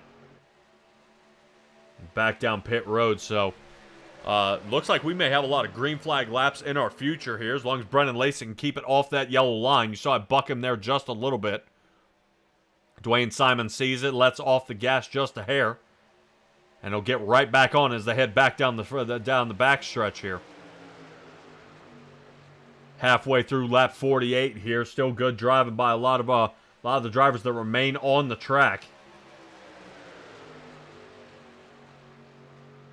But this is kind of what you want to see. I know some people may think it is boring out there, especially for dirt that has a lot of lead changes, sliders, things like that. But this is kind of exactly what you want right here. Calm, cool, collected, and really kind of picking and choosing your time. Aim for where you're looking to go. Push your way to the front, and work with somebody else. There's no I in team here, but I know there's me. But there's no I in team. But you can still push your way to the front here, and that's exactly what you see Kyle Moonen's trying to do with Bob Light here on the outside as he pushes Light into the lead. And Kyle Moonen realizes, he doesn't have to touch nose to tail to get Light faster. Now, yes, it would be a definite boost, but as long as he can hang in that area where he's kind of floating around the back, he shouldn't have a problem. Now, if Moonen's trying to do anything, Moonen wants to jump out what would be for him the lead into the front to get his lap back. If a caution comes out or something happens, he would then end up his lap back. You see him slicing through the field already, getting back toward the front, and then he might have a chance to actually come in a podium position here tonight. But that would all be on a lot of timing and a lot of strategy here at Daytona, where this has just become really kind of a wreck fest at some point. But it's shaped up now. Everything's squared off and back on the track, getting away. Out there tonight, but boy, there it is. There's Kyle Moonen sliding down toward the bottom, leaving Bob Light hanging out to dry, and now Kyle Moonen pushed toward the front, and now he'll end up with his lap back. So right now, Kyle Moonen is on the lead lap, but in the back. Waiting on a caution here, and that may slide Kyle Moonen back to the back as long as he's not involved in one, but I am not hoping for a caution because I'm enjoying these last 25 laps under green. These guys, I'm sure, hit back on lap 42. They may be able to make it on fuel. Looks like the 747 of Roger Craig is back out onto the track. We'll see if he can get anything for us out there. Not a problem. No sense in not putting laps down.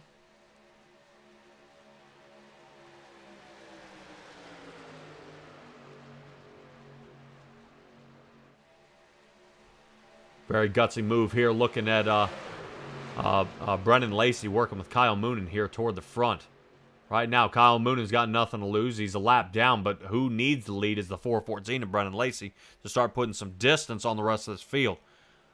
Distance is hard to come by, though, at a super speedway since it's all required on the draft. So right now, holding at this position, Brennan Lacey's leading the race. I know it shows Kyle Moonen, but Brennan Lacey's leading the race at this time. You'll have Bob Light, Tony Brent, Dwayne Simons, Richard Holland for our top 5 clutch you see right here.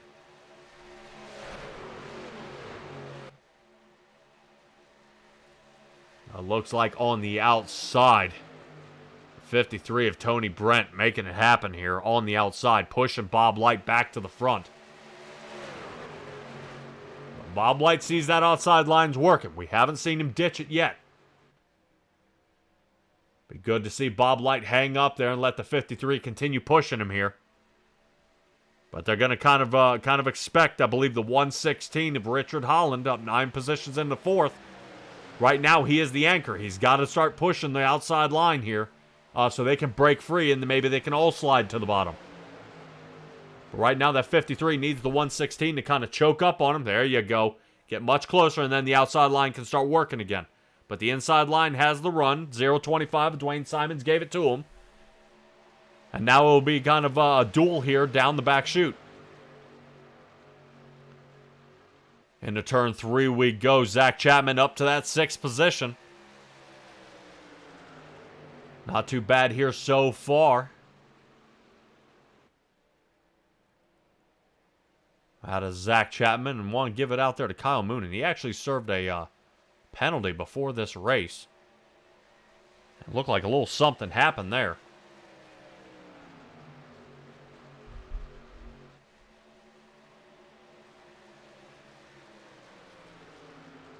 Looked like a quick little pass there. These guys kind of slid on around and back, and now back to the front.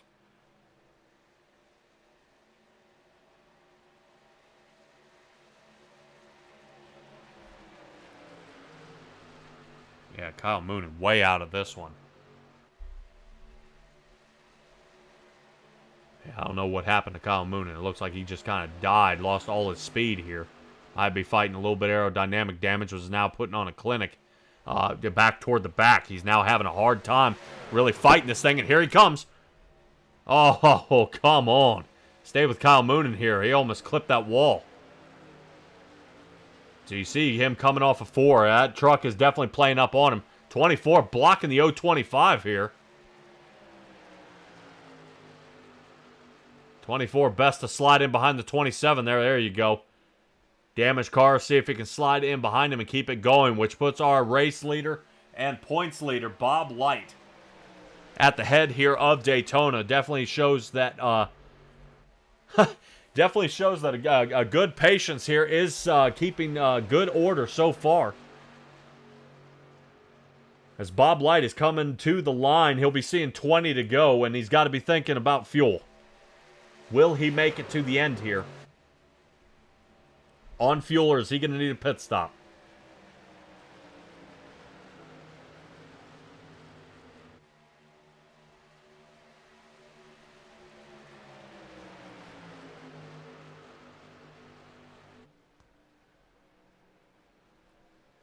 Right now on our ticker, top 8 drivers are on the lead lap. Matthew Robinson seems to have survived here so far. He's kind of hanging back here, though, but he's got to find a friend. The farther he's out there, he's got to find somebody to kind of help reel him in. You almost want to catch up with Sean Grace here, but Sean Grace is enjoying the time there with Simons.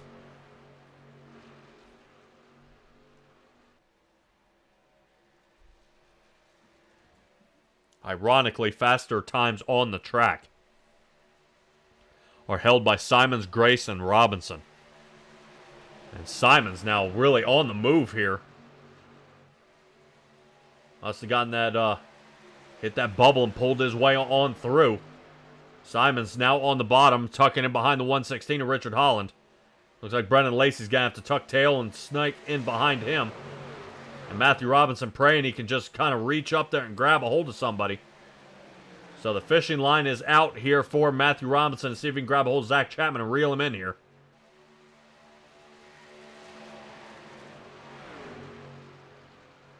So far, so good. Stella, I think you might be wrong. We're going to be under 10 on this one, seeing that the racing is cleaned up much tougher here at this point. As our top 8 drivers are really starting to cling to the edge, reeling it in, but each and every foot, it looks like Matthew Robinson is catching up to Zach Chapman here, only behind by about 0.4 of a second.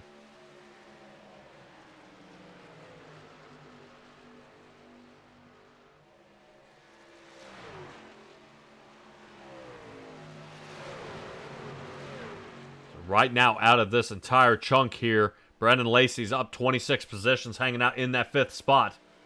These guys are kind of maneuvering around a vehicle there. Looks like Kyle Moonen. Down toward the bottom of the 24, puts Kyle Moonen back down another lap here. Kyle Moonen might be dealing with some serious damage on that race car. 27 is Sean Grace. Rotating back, and here we go. That's exactly what I was wondering. We are now worried about fuel stop. So 17 laps to go in this one. That is going to bring Simons, Lacey, Grace down pit road, which is still hanging out Matthew Robinson. He's got to find a friend out here to help him catch up, or he is going to have to short pit. So Matthew Robinson keeping an eye there on Bob Light and Tony Brent here as they're working their way around some lap traffic. Looks like Roger Craig will be our lap traffic on that one as Matthew Robinson flies on around. Looks like Roland Olson, the 48, toward the top. And right now, great job by everybody out there on the track who is a lap down. They're going ahead and getting out of the way and you know, just letting the faster guys go around. And really, that's exactly what you want to see, teamwork out of a league. If people start blocking, they get in the way, bad things start happening. So now is Matthew Robinson's chance to shine here. I've had a chat with him one time before. I think I missed him in a podium. And hopefully he is not speeding down pit road because, man, he got close there on that 116. See Zach Chapman slide into pit here. See if we can get a little bit of a closer view of any of our drivers down pit road at this point. Bob Light, there's Richard Holland. So Richard Holland might miss this box. That is not good. Yeah, it looks like Richard Holland might have missed this box here. Back out onto the track for most of these drivers. Back to Matthew Robinson. What did I say about that pit time? Great job by him. Fast pit time for Matthew Robinson. Broke in front of Zach Chapman here. Bob Light in the lead and Tony Brent. Fastest time down pit road. Fastest time in the pit box. But that 53 lead won't last for long. Bob Light is fast, but once these guys are out there straggling by themselves, it's going to be hard to catch up. So right now, guys on the move are going to be the 15 of Matthew Robinson and Zev at 72 of Zach Chapman. These guys can link up, start picking up speed, and connect. But Bob Light's already doing that here with Brent. Getting right up behind him now. He's going to see if he can push that 53. Or is Bob Light going to walk around him here? 2 clutches of cars going ahead and winding this one down here with 15 to go at the line.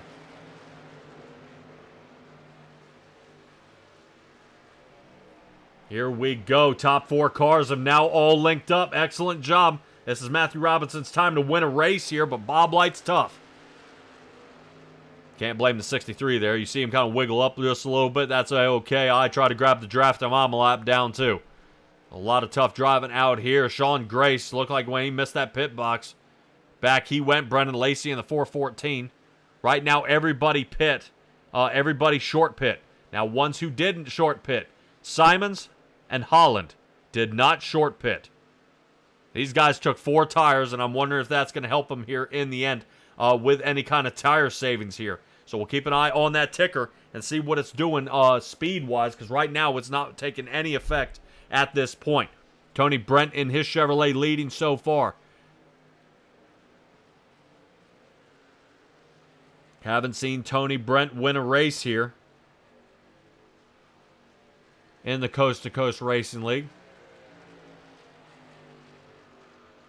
And if I am not mistaken, quick flow through, I believe this might be Tony Brent's first race here in the Asphalt League, now leading it. Boy, easy move there. Looked like we lapped the car down toward the bottom. Any one of these drivers here still have a chance to win it here tonight. But who has the gall? Who's got enough strategy to get around and try to work this one out here? They could form a second line here and see if they can make something work. Jeremy Tate would have to kind of chip in on it, though. He is the deal breaker. As we see Zach Chapman working his way on the outside, he feels it. Here we go. Zach Chapman taking his Chevrolet into the top 3 and trying for second. He's got second at this point and still going. Zach Chapman with a huge run here from 4th to the lead. Bob Light likes what he's doing. He's going to follow along. So Tony Brent is going to walk back from 1st to 3rd here. But unless Chapman leaves him, which he does. So now Bob Light falling back down to 3rd, and now 15 of Matthew Robinson has got to close that gap. Bob Light here still looking around, definitely trying to look for a lead. Bill Calder out there in the chat. Tony Brent. Tony just joined the league today. Wow. Joined the league today, and he's out here leading laps. Hey, Bill, tell me out there in the chat if you're tuned in here, man. Did he join it for the dirt or for the asphalt league? Because right now, it looks like asphalt might be his thing. As that 53 car is now really pushing Zach Chapman, trying to see if they can get some distance here on Bob Light. But if you want to talk about speed, remember I was saying some of these other guys, Sean Grace and Brennan Lacey, all of a sudden have opened it wide open here, and here they come. So now they're in the mix. So Zach Chapman, Grace, Brent, Lacey, Light, Robinson, and Simons. Richard Holland, I believe, is back here a little bit. Still trying to battle his way up toward the front. 8th position is where he sits, but these guys are still having a hard time. They've got to make up about 10 seconds to catch up. So right now, your top 6 drivers are all right here catching up to lap traffic. And here it comes. Here's the squeeze. Oh, man. Woo! That was definitely close. Great job there by Brennan Lacey. That really chalked up to be his move there. As Bob Light, look at him reeling in Zach Chapman here. Does Bob Light stay there with only 10 to go? All right, Bill Calder out there says Tony actually joined out there for both asphalt and the dirt. So he's going to give it a shot right now. He's putting on a great show here tonight. Definitely apparently knows what he's doing. He's got a solid safety rating as well.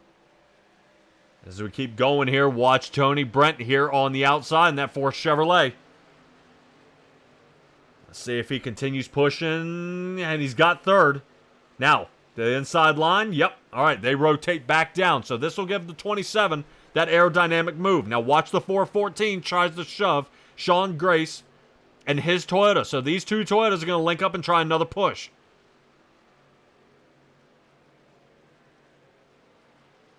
Whoa. Zach Chapman swings way up on that turn. I don't know if something got loose or whatnot, but he's trying to say, go ahead, Bob. Pull away with this one. As he goes from 1st back to 3rd, and now Tony Brent in the 2nd. 9 to go. This is the kind of racing I like to see right here toward the end as these guys are starting to really put on a show. Speed is showing, but man, now you start seeing the driving. These guys are moving their way around now. Here comes Tony Brent on the inside. Zach Chapman pushing from behind as well. Will the 27 take this advantage? 27 really needs to pick up the pace here if he wants to close the gap before Bob Light slides down and takes that position from him. And he does. Switching back and forth, these guys are kind of doing the egg scrambler move here between Tony Brent, Zach Chapman, and Bob Light here. Each one of them have led some laps here tonight, as they're trying to squeeze a little more out of it. But who is going to be the winner for tonight? So far, what I'm seeing points-wise so far, Bob Light might have this one in the bag. No questions asked. He may have this one. I believe Neil Strausser was in the 763 position, and that may dial him back. I believe, if I'm not mistaken, checking through our little ticker here, I believe Mr. Strausser may have been knocked out pretty bad here. Neil Strausser down into the 12th position. So I know he is he's out there still on the track. No, he's still trying to get something out there.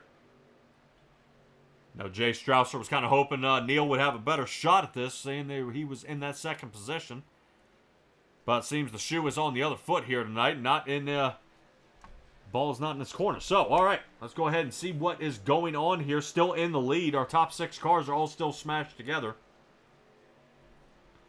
So right now, Brent, Chapman, Light, Grace. We got Lacey following back here to Robinson. And then when we start getting the separation by almost 14 seconds, Simons and Holland back here. These guys are kind of just kind of pushing each other for that 7th position here.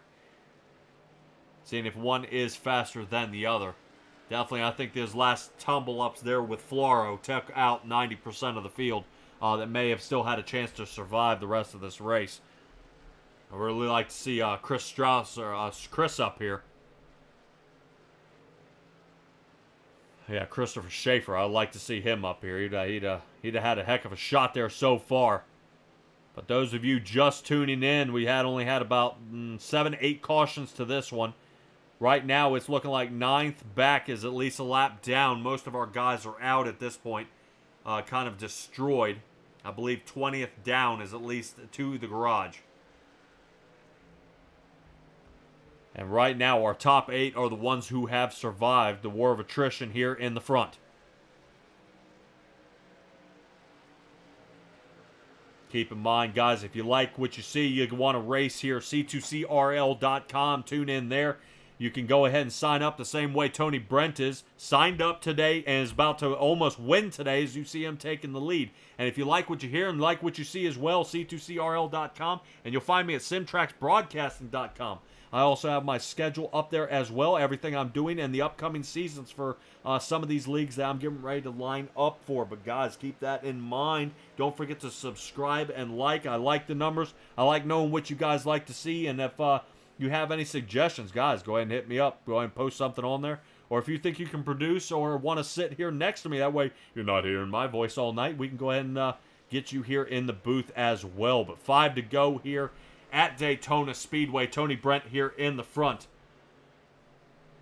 And let's see. There we go. Noah Cart out there. Let's go Texas Speed.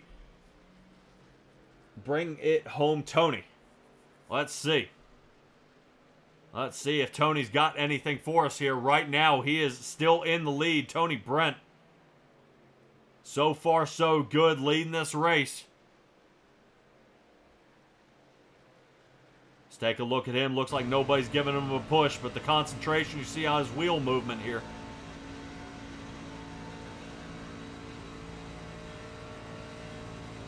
Feeling pretty confident here so far. He's definitely got to keep everybody off from behind him. But that is exactly what he wants to see, is everyone behind his truck. As you see, even during the turns, look at the distance he can pull. But the outside line's forming. Here it comes. Thanks about putting on a block. The separation has happened, and now Tony's going to have to dial in behind Sean Grace and Brennan Lacey. These guys have been almost sitting back there waiting on this one. Does Zach Chapman and Bob Light have anything for Tony Brent? Tony Brent's going to need a little more speed here.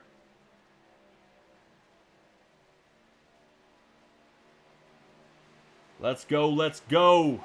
Tony Brent hoping for a little more shove here. Bob Light kind of ducking on around. Whoa, man. He's there, Neil. Around the outside, these guys are going.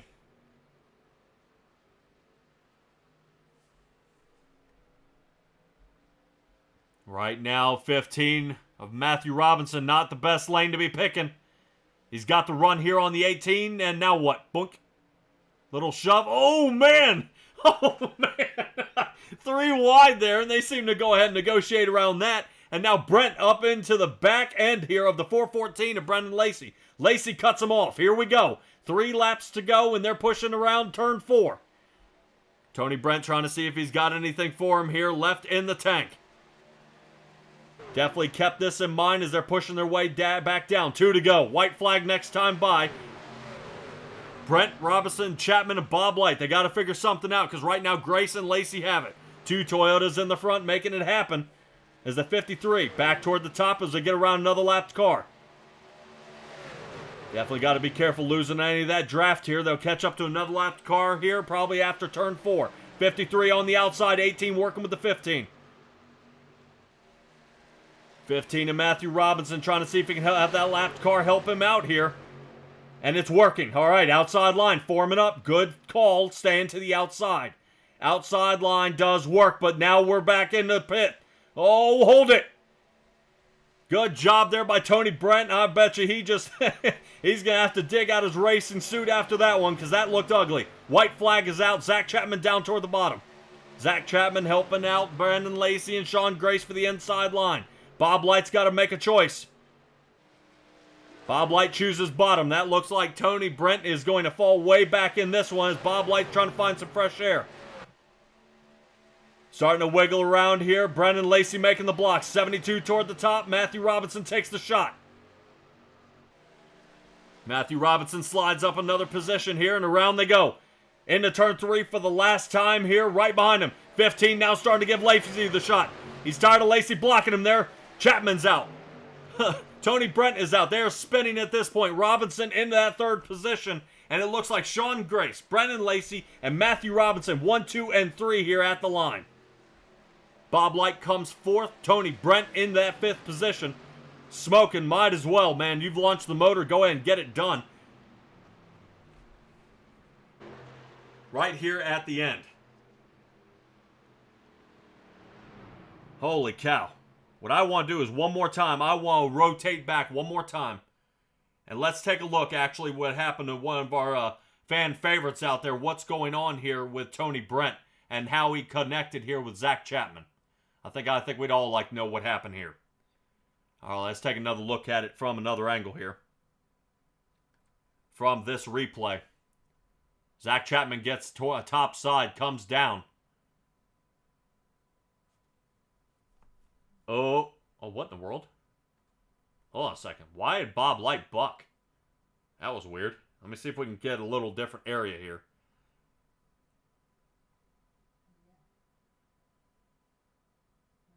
Yeah, that was weird. Bob Light rotated up and hit Zach Chapman, which rotated down and took out Brent. And Brent with a huge shot to the wall there. And that ended up doing it for him in the race here. But Tony Brent, first time out, not too bad. Not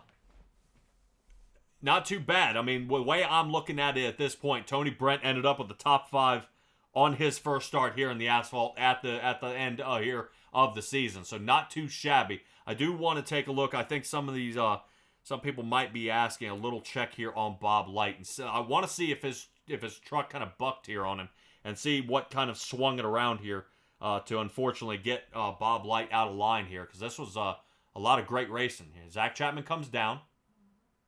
Good hold here. Oh, you see the bump? That's what happened. See the bump. You even Matthew Robinson in front of him hit the bump. And that's what ended up happening right there. Yeah, this little bump right here. Watch the 15. Watch the butt end of his car. Doink.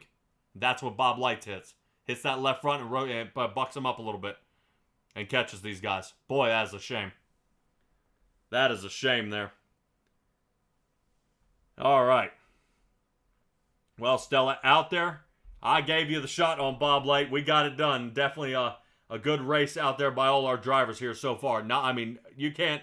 To me, that was a great second half. That was, I mean, absolutely amazing second half there. All these guys really put some time down. And finally, Matthew Robinson was able to collect a 3rd place finish, which I think, Matthew Robinson, you are in the broadcast booth already, man. Hey, Dude, talk to me about tonight's race.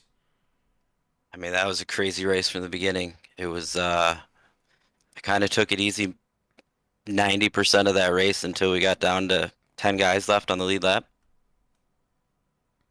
Yeah, that was wild, dude. Man, I wasn't counting you out, but I would say that the pit stop helped, but it just looked like you started separating from the field there a little bit. You had the confidence to kind of reel Bob Light and Tony Brent back in? Yeah, I realized that if I stayed about a second behind everybody, I could catch them. It was just basically staying into the draft until I could make my move at the end, and was able to pull through. Thankfully, being able to pit with those lead guys made it perfect. Yeah, it was definitely a heck of a run, man. I'm pretty sure I've tried to talk to you more than once here, and I finally got a hold of you, man. Yeah, it's been a couple races where a couple fourths, finished third in one, didn't know I was supposed to come into the broadcast booth. Oh yeah, no, dude, you're supposed to be in the waiting room, kind of cussing everybody, saying, "Oh man, I should have won that." But hey, man, you made it up here tonight, man, and to me, that's what counts. And was definitely a shootout here toward the end. Great move there to actually slide for that third position. It kept you out of the trouble that actually ensued behind you, man. Awesome job. As you know, from Simtrax Broadcasting Coast to Coast, are we looking to see you next season? Absolutely. I plan on running the trucks and the Xfinity next year, or next season. I brought in my teammate Dustin, which he was trying to help me here at the end of the race, and we pretty much are looking forward to next season. Dustin in the 18 Toyota? Yes, Dustin in the 18. Perfect. Perfect. He started sliding back for me there to draft. I was going to push him to the finals and just drag myself behind him, and we got caught up with that lap car coming out of 4, and I decided just to dip to the bottom and go for it. All right. Well, I'll go ahead and ask you. How do you say Dustin's last name? Dustin Reinstedel. Oh, yes, I did it. All right. All right, man. Awesome. Well, Matthew Robinson, I won't take the light off you, bud. Dude, give me your shout-outs to all the people out here watching you, sponsors on the car and everything else. Let's get you tucked in for the night because you got Xfinity on Thursday. The shout-outs go to my family, my parents, everybody that's watching, and to Turn 1 Racing, which is our new race team that Dustin and I just created. Definitely looking forward to next season. All right, Matthew Robinson, great job here tonight, man. We will definitely catch up with you another time. I definitely want to know a little bit more about that Turn 1 Racing, how people can apply for it, how they can get in it, what, kind of stipulations, things like that. But we'll let you hammer that out. Think on your win here tonight because you got to reproduce this on Thursday. Plan on doing the exact same thing on Thursday, riding in the back, seeing what happens. 41 drivers are out here tonight. I'm sure Xfinity will be even bigger. All right, Matthew Robinson in that 15 Ford. Great job here tonight, bud. Thank you. Have a good one. You too. All right, that'll do it here for our third place finisher. Let's rotate to the second, Brennan Lacey. All right, let's talk to Brennan Lacey. Brennan, you got a copy on me here, bud? I got you. Dude, what a wild ride this was. Definitely didn't have the Goldeners with you. You had Sean Grace with you here tonight. How confident you were feeling pushing that Toyota to the front? Yeah, actually, it's a good friend of Kyle Moonan's, which, Moonan's a teammate of mine. So luckily we had good contact there in Discord. And, I knew he's good on asphalt, pretty much dominantly what he runs there. So being a dirt guy, I know I can push people, but, I'm not very good about holding a straight line because I'm used to rigid edges. But, yeah, luckily we got there behind him and we played that fuel mileage right. I didn't even know he was behind me. And then I told him I was pitting. He said, I'm going to follow you. And then that's when we linked up there for like the last 15, 16 laps. And it just worked out perfect for us. Yeah, definitely. Neither one of you got stranded after that pit stop. Some guys did get hung out to dry, and definitely a short pit. Only took fuel and no tires. Definitely the right call here. And definitely, a second place finish here in the truck series. I like seeing more people join the asphalt. That's kind of more of my background. But definitely it's got to be a lot more refreshing than that 410 finish, man. That was definitely a mashup for you there. Yeah, the truck stuff, I don't mind. I just like these bigger, stricter plates, If a place that I know it's not going to be like stop and goes. It's just get it wide open, half throttle, and get the draft. That's the stuff I feel confident in. I like it. It's a fun time getting in these asphalt cars and seeing what we can do with it, being a dirt guy predominantly, and, having some guys on the team that run asphalt in person. I've ran asphalt on here. It just makes it a good time. That's what we're out here to do. Absolutely. All right, Brennan Lacey, the 414 Toyota, man. Dude, go ahead and give me your shout-outs for your team and all the people out here watching you tonight. Yeah, big shout out to Velocity Race Designs over there with Ross. Does great stuff. Hopefully he doesn't mind me painting my own truck tonight to put a couple faces of the teammates on there. We did a little joke there, but big shout out to Vandybuilt Racing as well for continued support to help us through this stuff. Big shout out to Moonin. Wish it would have helped better for him. Big shout out to Goldner as well. Wish it would have went better for him as well. But glad we could get Sean a win there, and at least someone we know we got there in victory lane again. All right, man, definitely. I like seeing when teams start to form up. Kind of out here, because then that really gets the racing really dicey out there. But last question before I let you go. We're taking a look at the three faces, man. What am I looking at here? You got Goldner on the left, actually, and then you got me in the center and Moonin on the right. So we had a little fun. Goldner had a car too that was just as good, except he got the big dog on there, Beagle, which them Canadian guys they know him real well. So we had a little fun tonight with them trucks. Okay, I get it. All right, Brendan, great job tonight, bud. And I will. You gonna be there for the Xfinity race? It's gonna be a possibility. We'll see what the work schedule does, how we're feeling, everything like that. But we'll look forward to seeing if we can get out there. All right, man. Well, I'll hold you to it. Well, I'll hold my breath and wait for you on the on Thursday, man. Great job tonight. Yes, sir. Really appreciate it. All right, everybody, Brendan Lacey there. That moves us to our race winner here, Sean Grace. All right, Sean Grace, talk me through this race here tonight, man. You definitely, I would ask first, did you expect to win this one here? No, I didn't. First off, I owe a thanks to Brendan Lacey. He pushed me to the win. It wouldn't happen without him. My plan was just to try to be there at the end. I stayed so far back the whole race, just trying to dodge all the wrecks, and then just hoping to be there at the end. But these plate tracks aren't my thing. But I don't know, it worked out tonight. Alrighty, out there in the chat, if I'm not mistaken, Kyle Moonin saying you are a cheater out there. Can you elaborate a little bit on that cheating part?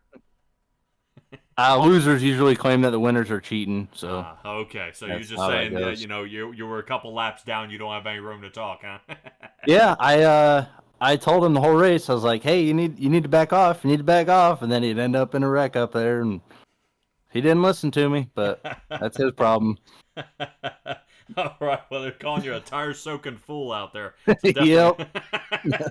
So definitely, those guys in the chat, you guys are killing me. But oh man, what an awesome run it was here tonight. How did you stay clean for 90% of this race and not absolutely get smoked out for these wrecks out there?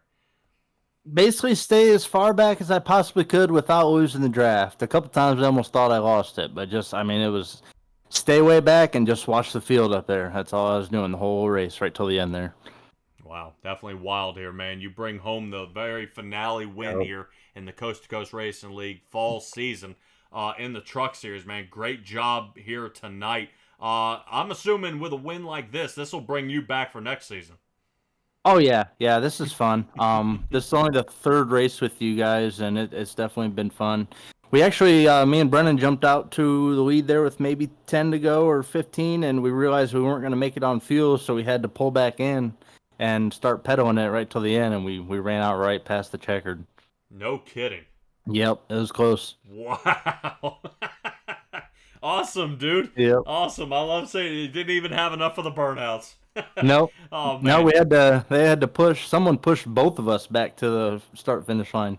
Oh, man. Dude, that was all right, man. That was close. And that, to me, that's worth the win. That is worth the win there. So, all right, Sean. Well, up here, man, I haven't seen you before, but go ahead and give me your shout-outs, man, for the people out there watching you and the sponsors on the car. Definitely thanks to Brendan Lacey for pushing me. Kyle got me into this league. He tried to push when he could, but a little impatient. he definitely makes lanes. Yep. Definitely all goes out to Brendan Lacey, though. Pushed me right there all the way to the end. Alrighty, well, we'll keep that in the books. Write that down in your little in your notepad there. You might have to help him out one of these days. Yeah, I owe him one for sure. All right, Sean Grayson, the 27 Toyota. Great job tonight, bud. Thank you. Alrighty, and that is the race winner here tonight. But I do want to have a little chat here, actually, with not our stage winner here. I want to talk actually with our winner here tonight. Actually, of the season. Bob Light is actually going to be our champion here of the Tim Chapman Pickup Cup here, man. Bob Light, consistency wins it every time, doesn't it? Yeah, I think I outlasted everybody this season. All right. Well, definitely, it was one to outlast this time. I don't know how you did it, but it was wild. I would probably question one thing here right at the end, and I know everybody's going to have their eyeballs and what happened here right at the end, making contact there with Zach Chapman. Yeah, I'm not real sure. I thought I was down low enough. If I came up into him, it sure wasn't my intent. If I did, I apologize. I haven't looked at the replay, so I don't really know.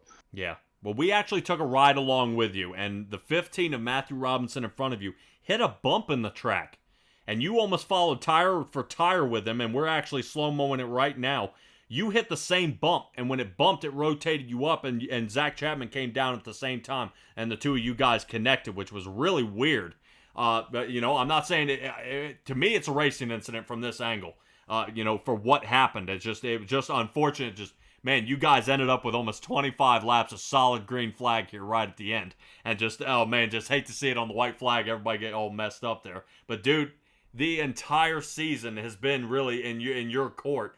It seems to be you know what to do out there on the asphalt, whether it being in trucks or even, I believe, the GT3s, if I'm not mistaken.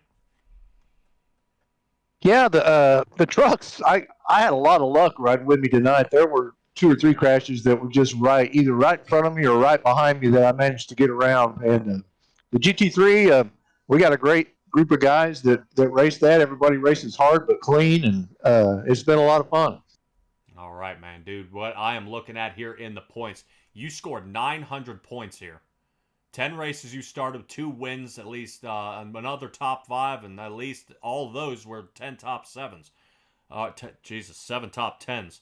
And, man, dude, just talk about consistency at this point, being able to kind of really come away with it. You got to be feeling pretty good about yourself going into the winter season. Yeah, the way they structure the points, it's real important. I think Zach talked about this last week or the week before. It's real important to not have any incidents and to try to lead a lap when you can and to try to get the pole when you can. Those bonus points, they really add up at the end of the season. Oh, yeah. Well, it definitely it added up here, man. Great job, Bob Light. You, like I said, I've made shorts of you of your driving and how you get around some of these. One of them I think you got caught up in tonight. You got kind of mashed up pretty bad, and then you were able to at least fast repair and get your way back out there for a top 4th place finish here tonight. But, dude, what a wild run it's been. Dude, you know what, Bob, give me some shout-outs, man. Let's let you talk for a little while.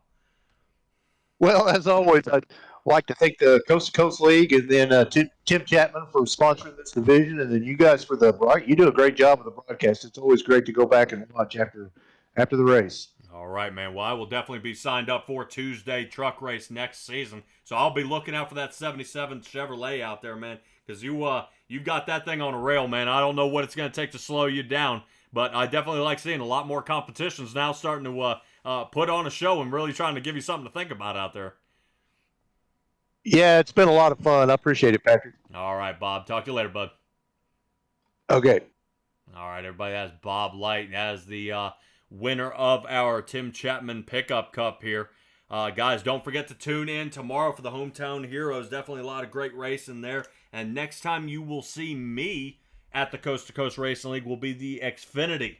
The Xfinity run, you guys will find me again out there. I notice all you new guys out there in the chat. I'm loving it. I can see it here tonight. Don't forget to like, subscribe, everything, especially over there on YouTube. I know that seems to be everybody's kind of their favorite spot. I know if people win a race or do really well, they end up saving that race, or you can like it so you can save it, so you can show it to your friends about how you own the rest of the league. Something to keep in mind. But you can join over there and find out how to link up with me there as well. Definitely a good idea. Appreciate you guys showing up tonight. Joining me over here at Simtrax Broadcast. I know it wasn't up on the Coast2Coast Racing Network here tonight, but it was still a good run regardless. Once again, appreciate you guys all staying out here tonight. It's definitely been a tough one here at Daytona, but that's going to wrap it up. Keep in mind, if I am not mistaken, we have next week the schedule, I believe, week 13, the Everchild Matters, King of the Wing. I will actually join you guys on Monday for that charity event. I believe we'll be at the Fixed 360s for Volusia and the Fixed 360s at Knoxville. I think there's still one more to be determined, and that'll be, I believe that will be starting at 7 o'clock on Monday. Don't forget there's also one there on Sunday. I'll be super excited to join you guys there as well. If it's not me, it'll be Marty, or well, vice versa on those days. But guys, once again, Tony Brent, hey man, appreciate you. I'm glad you enjoyed the broadcast out here tonight. But I'm going to go ahead and sign off. Patrick Morrison with Simtrax Broadcasting. Be well, be safe, be kind, and you know what? I'm going to catch you guys next time.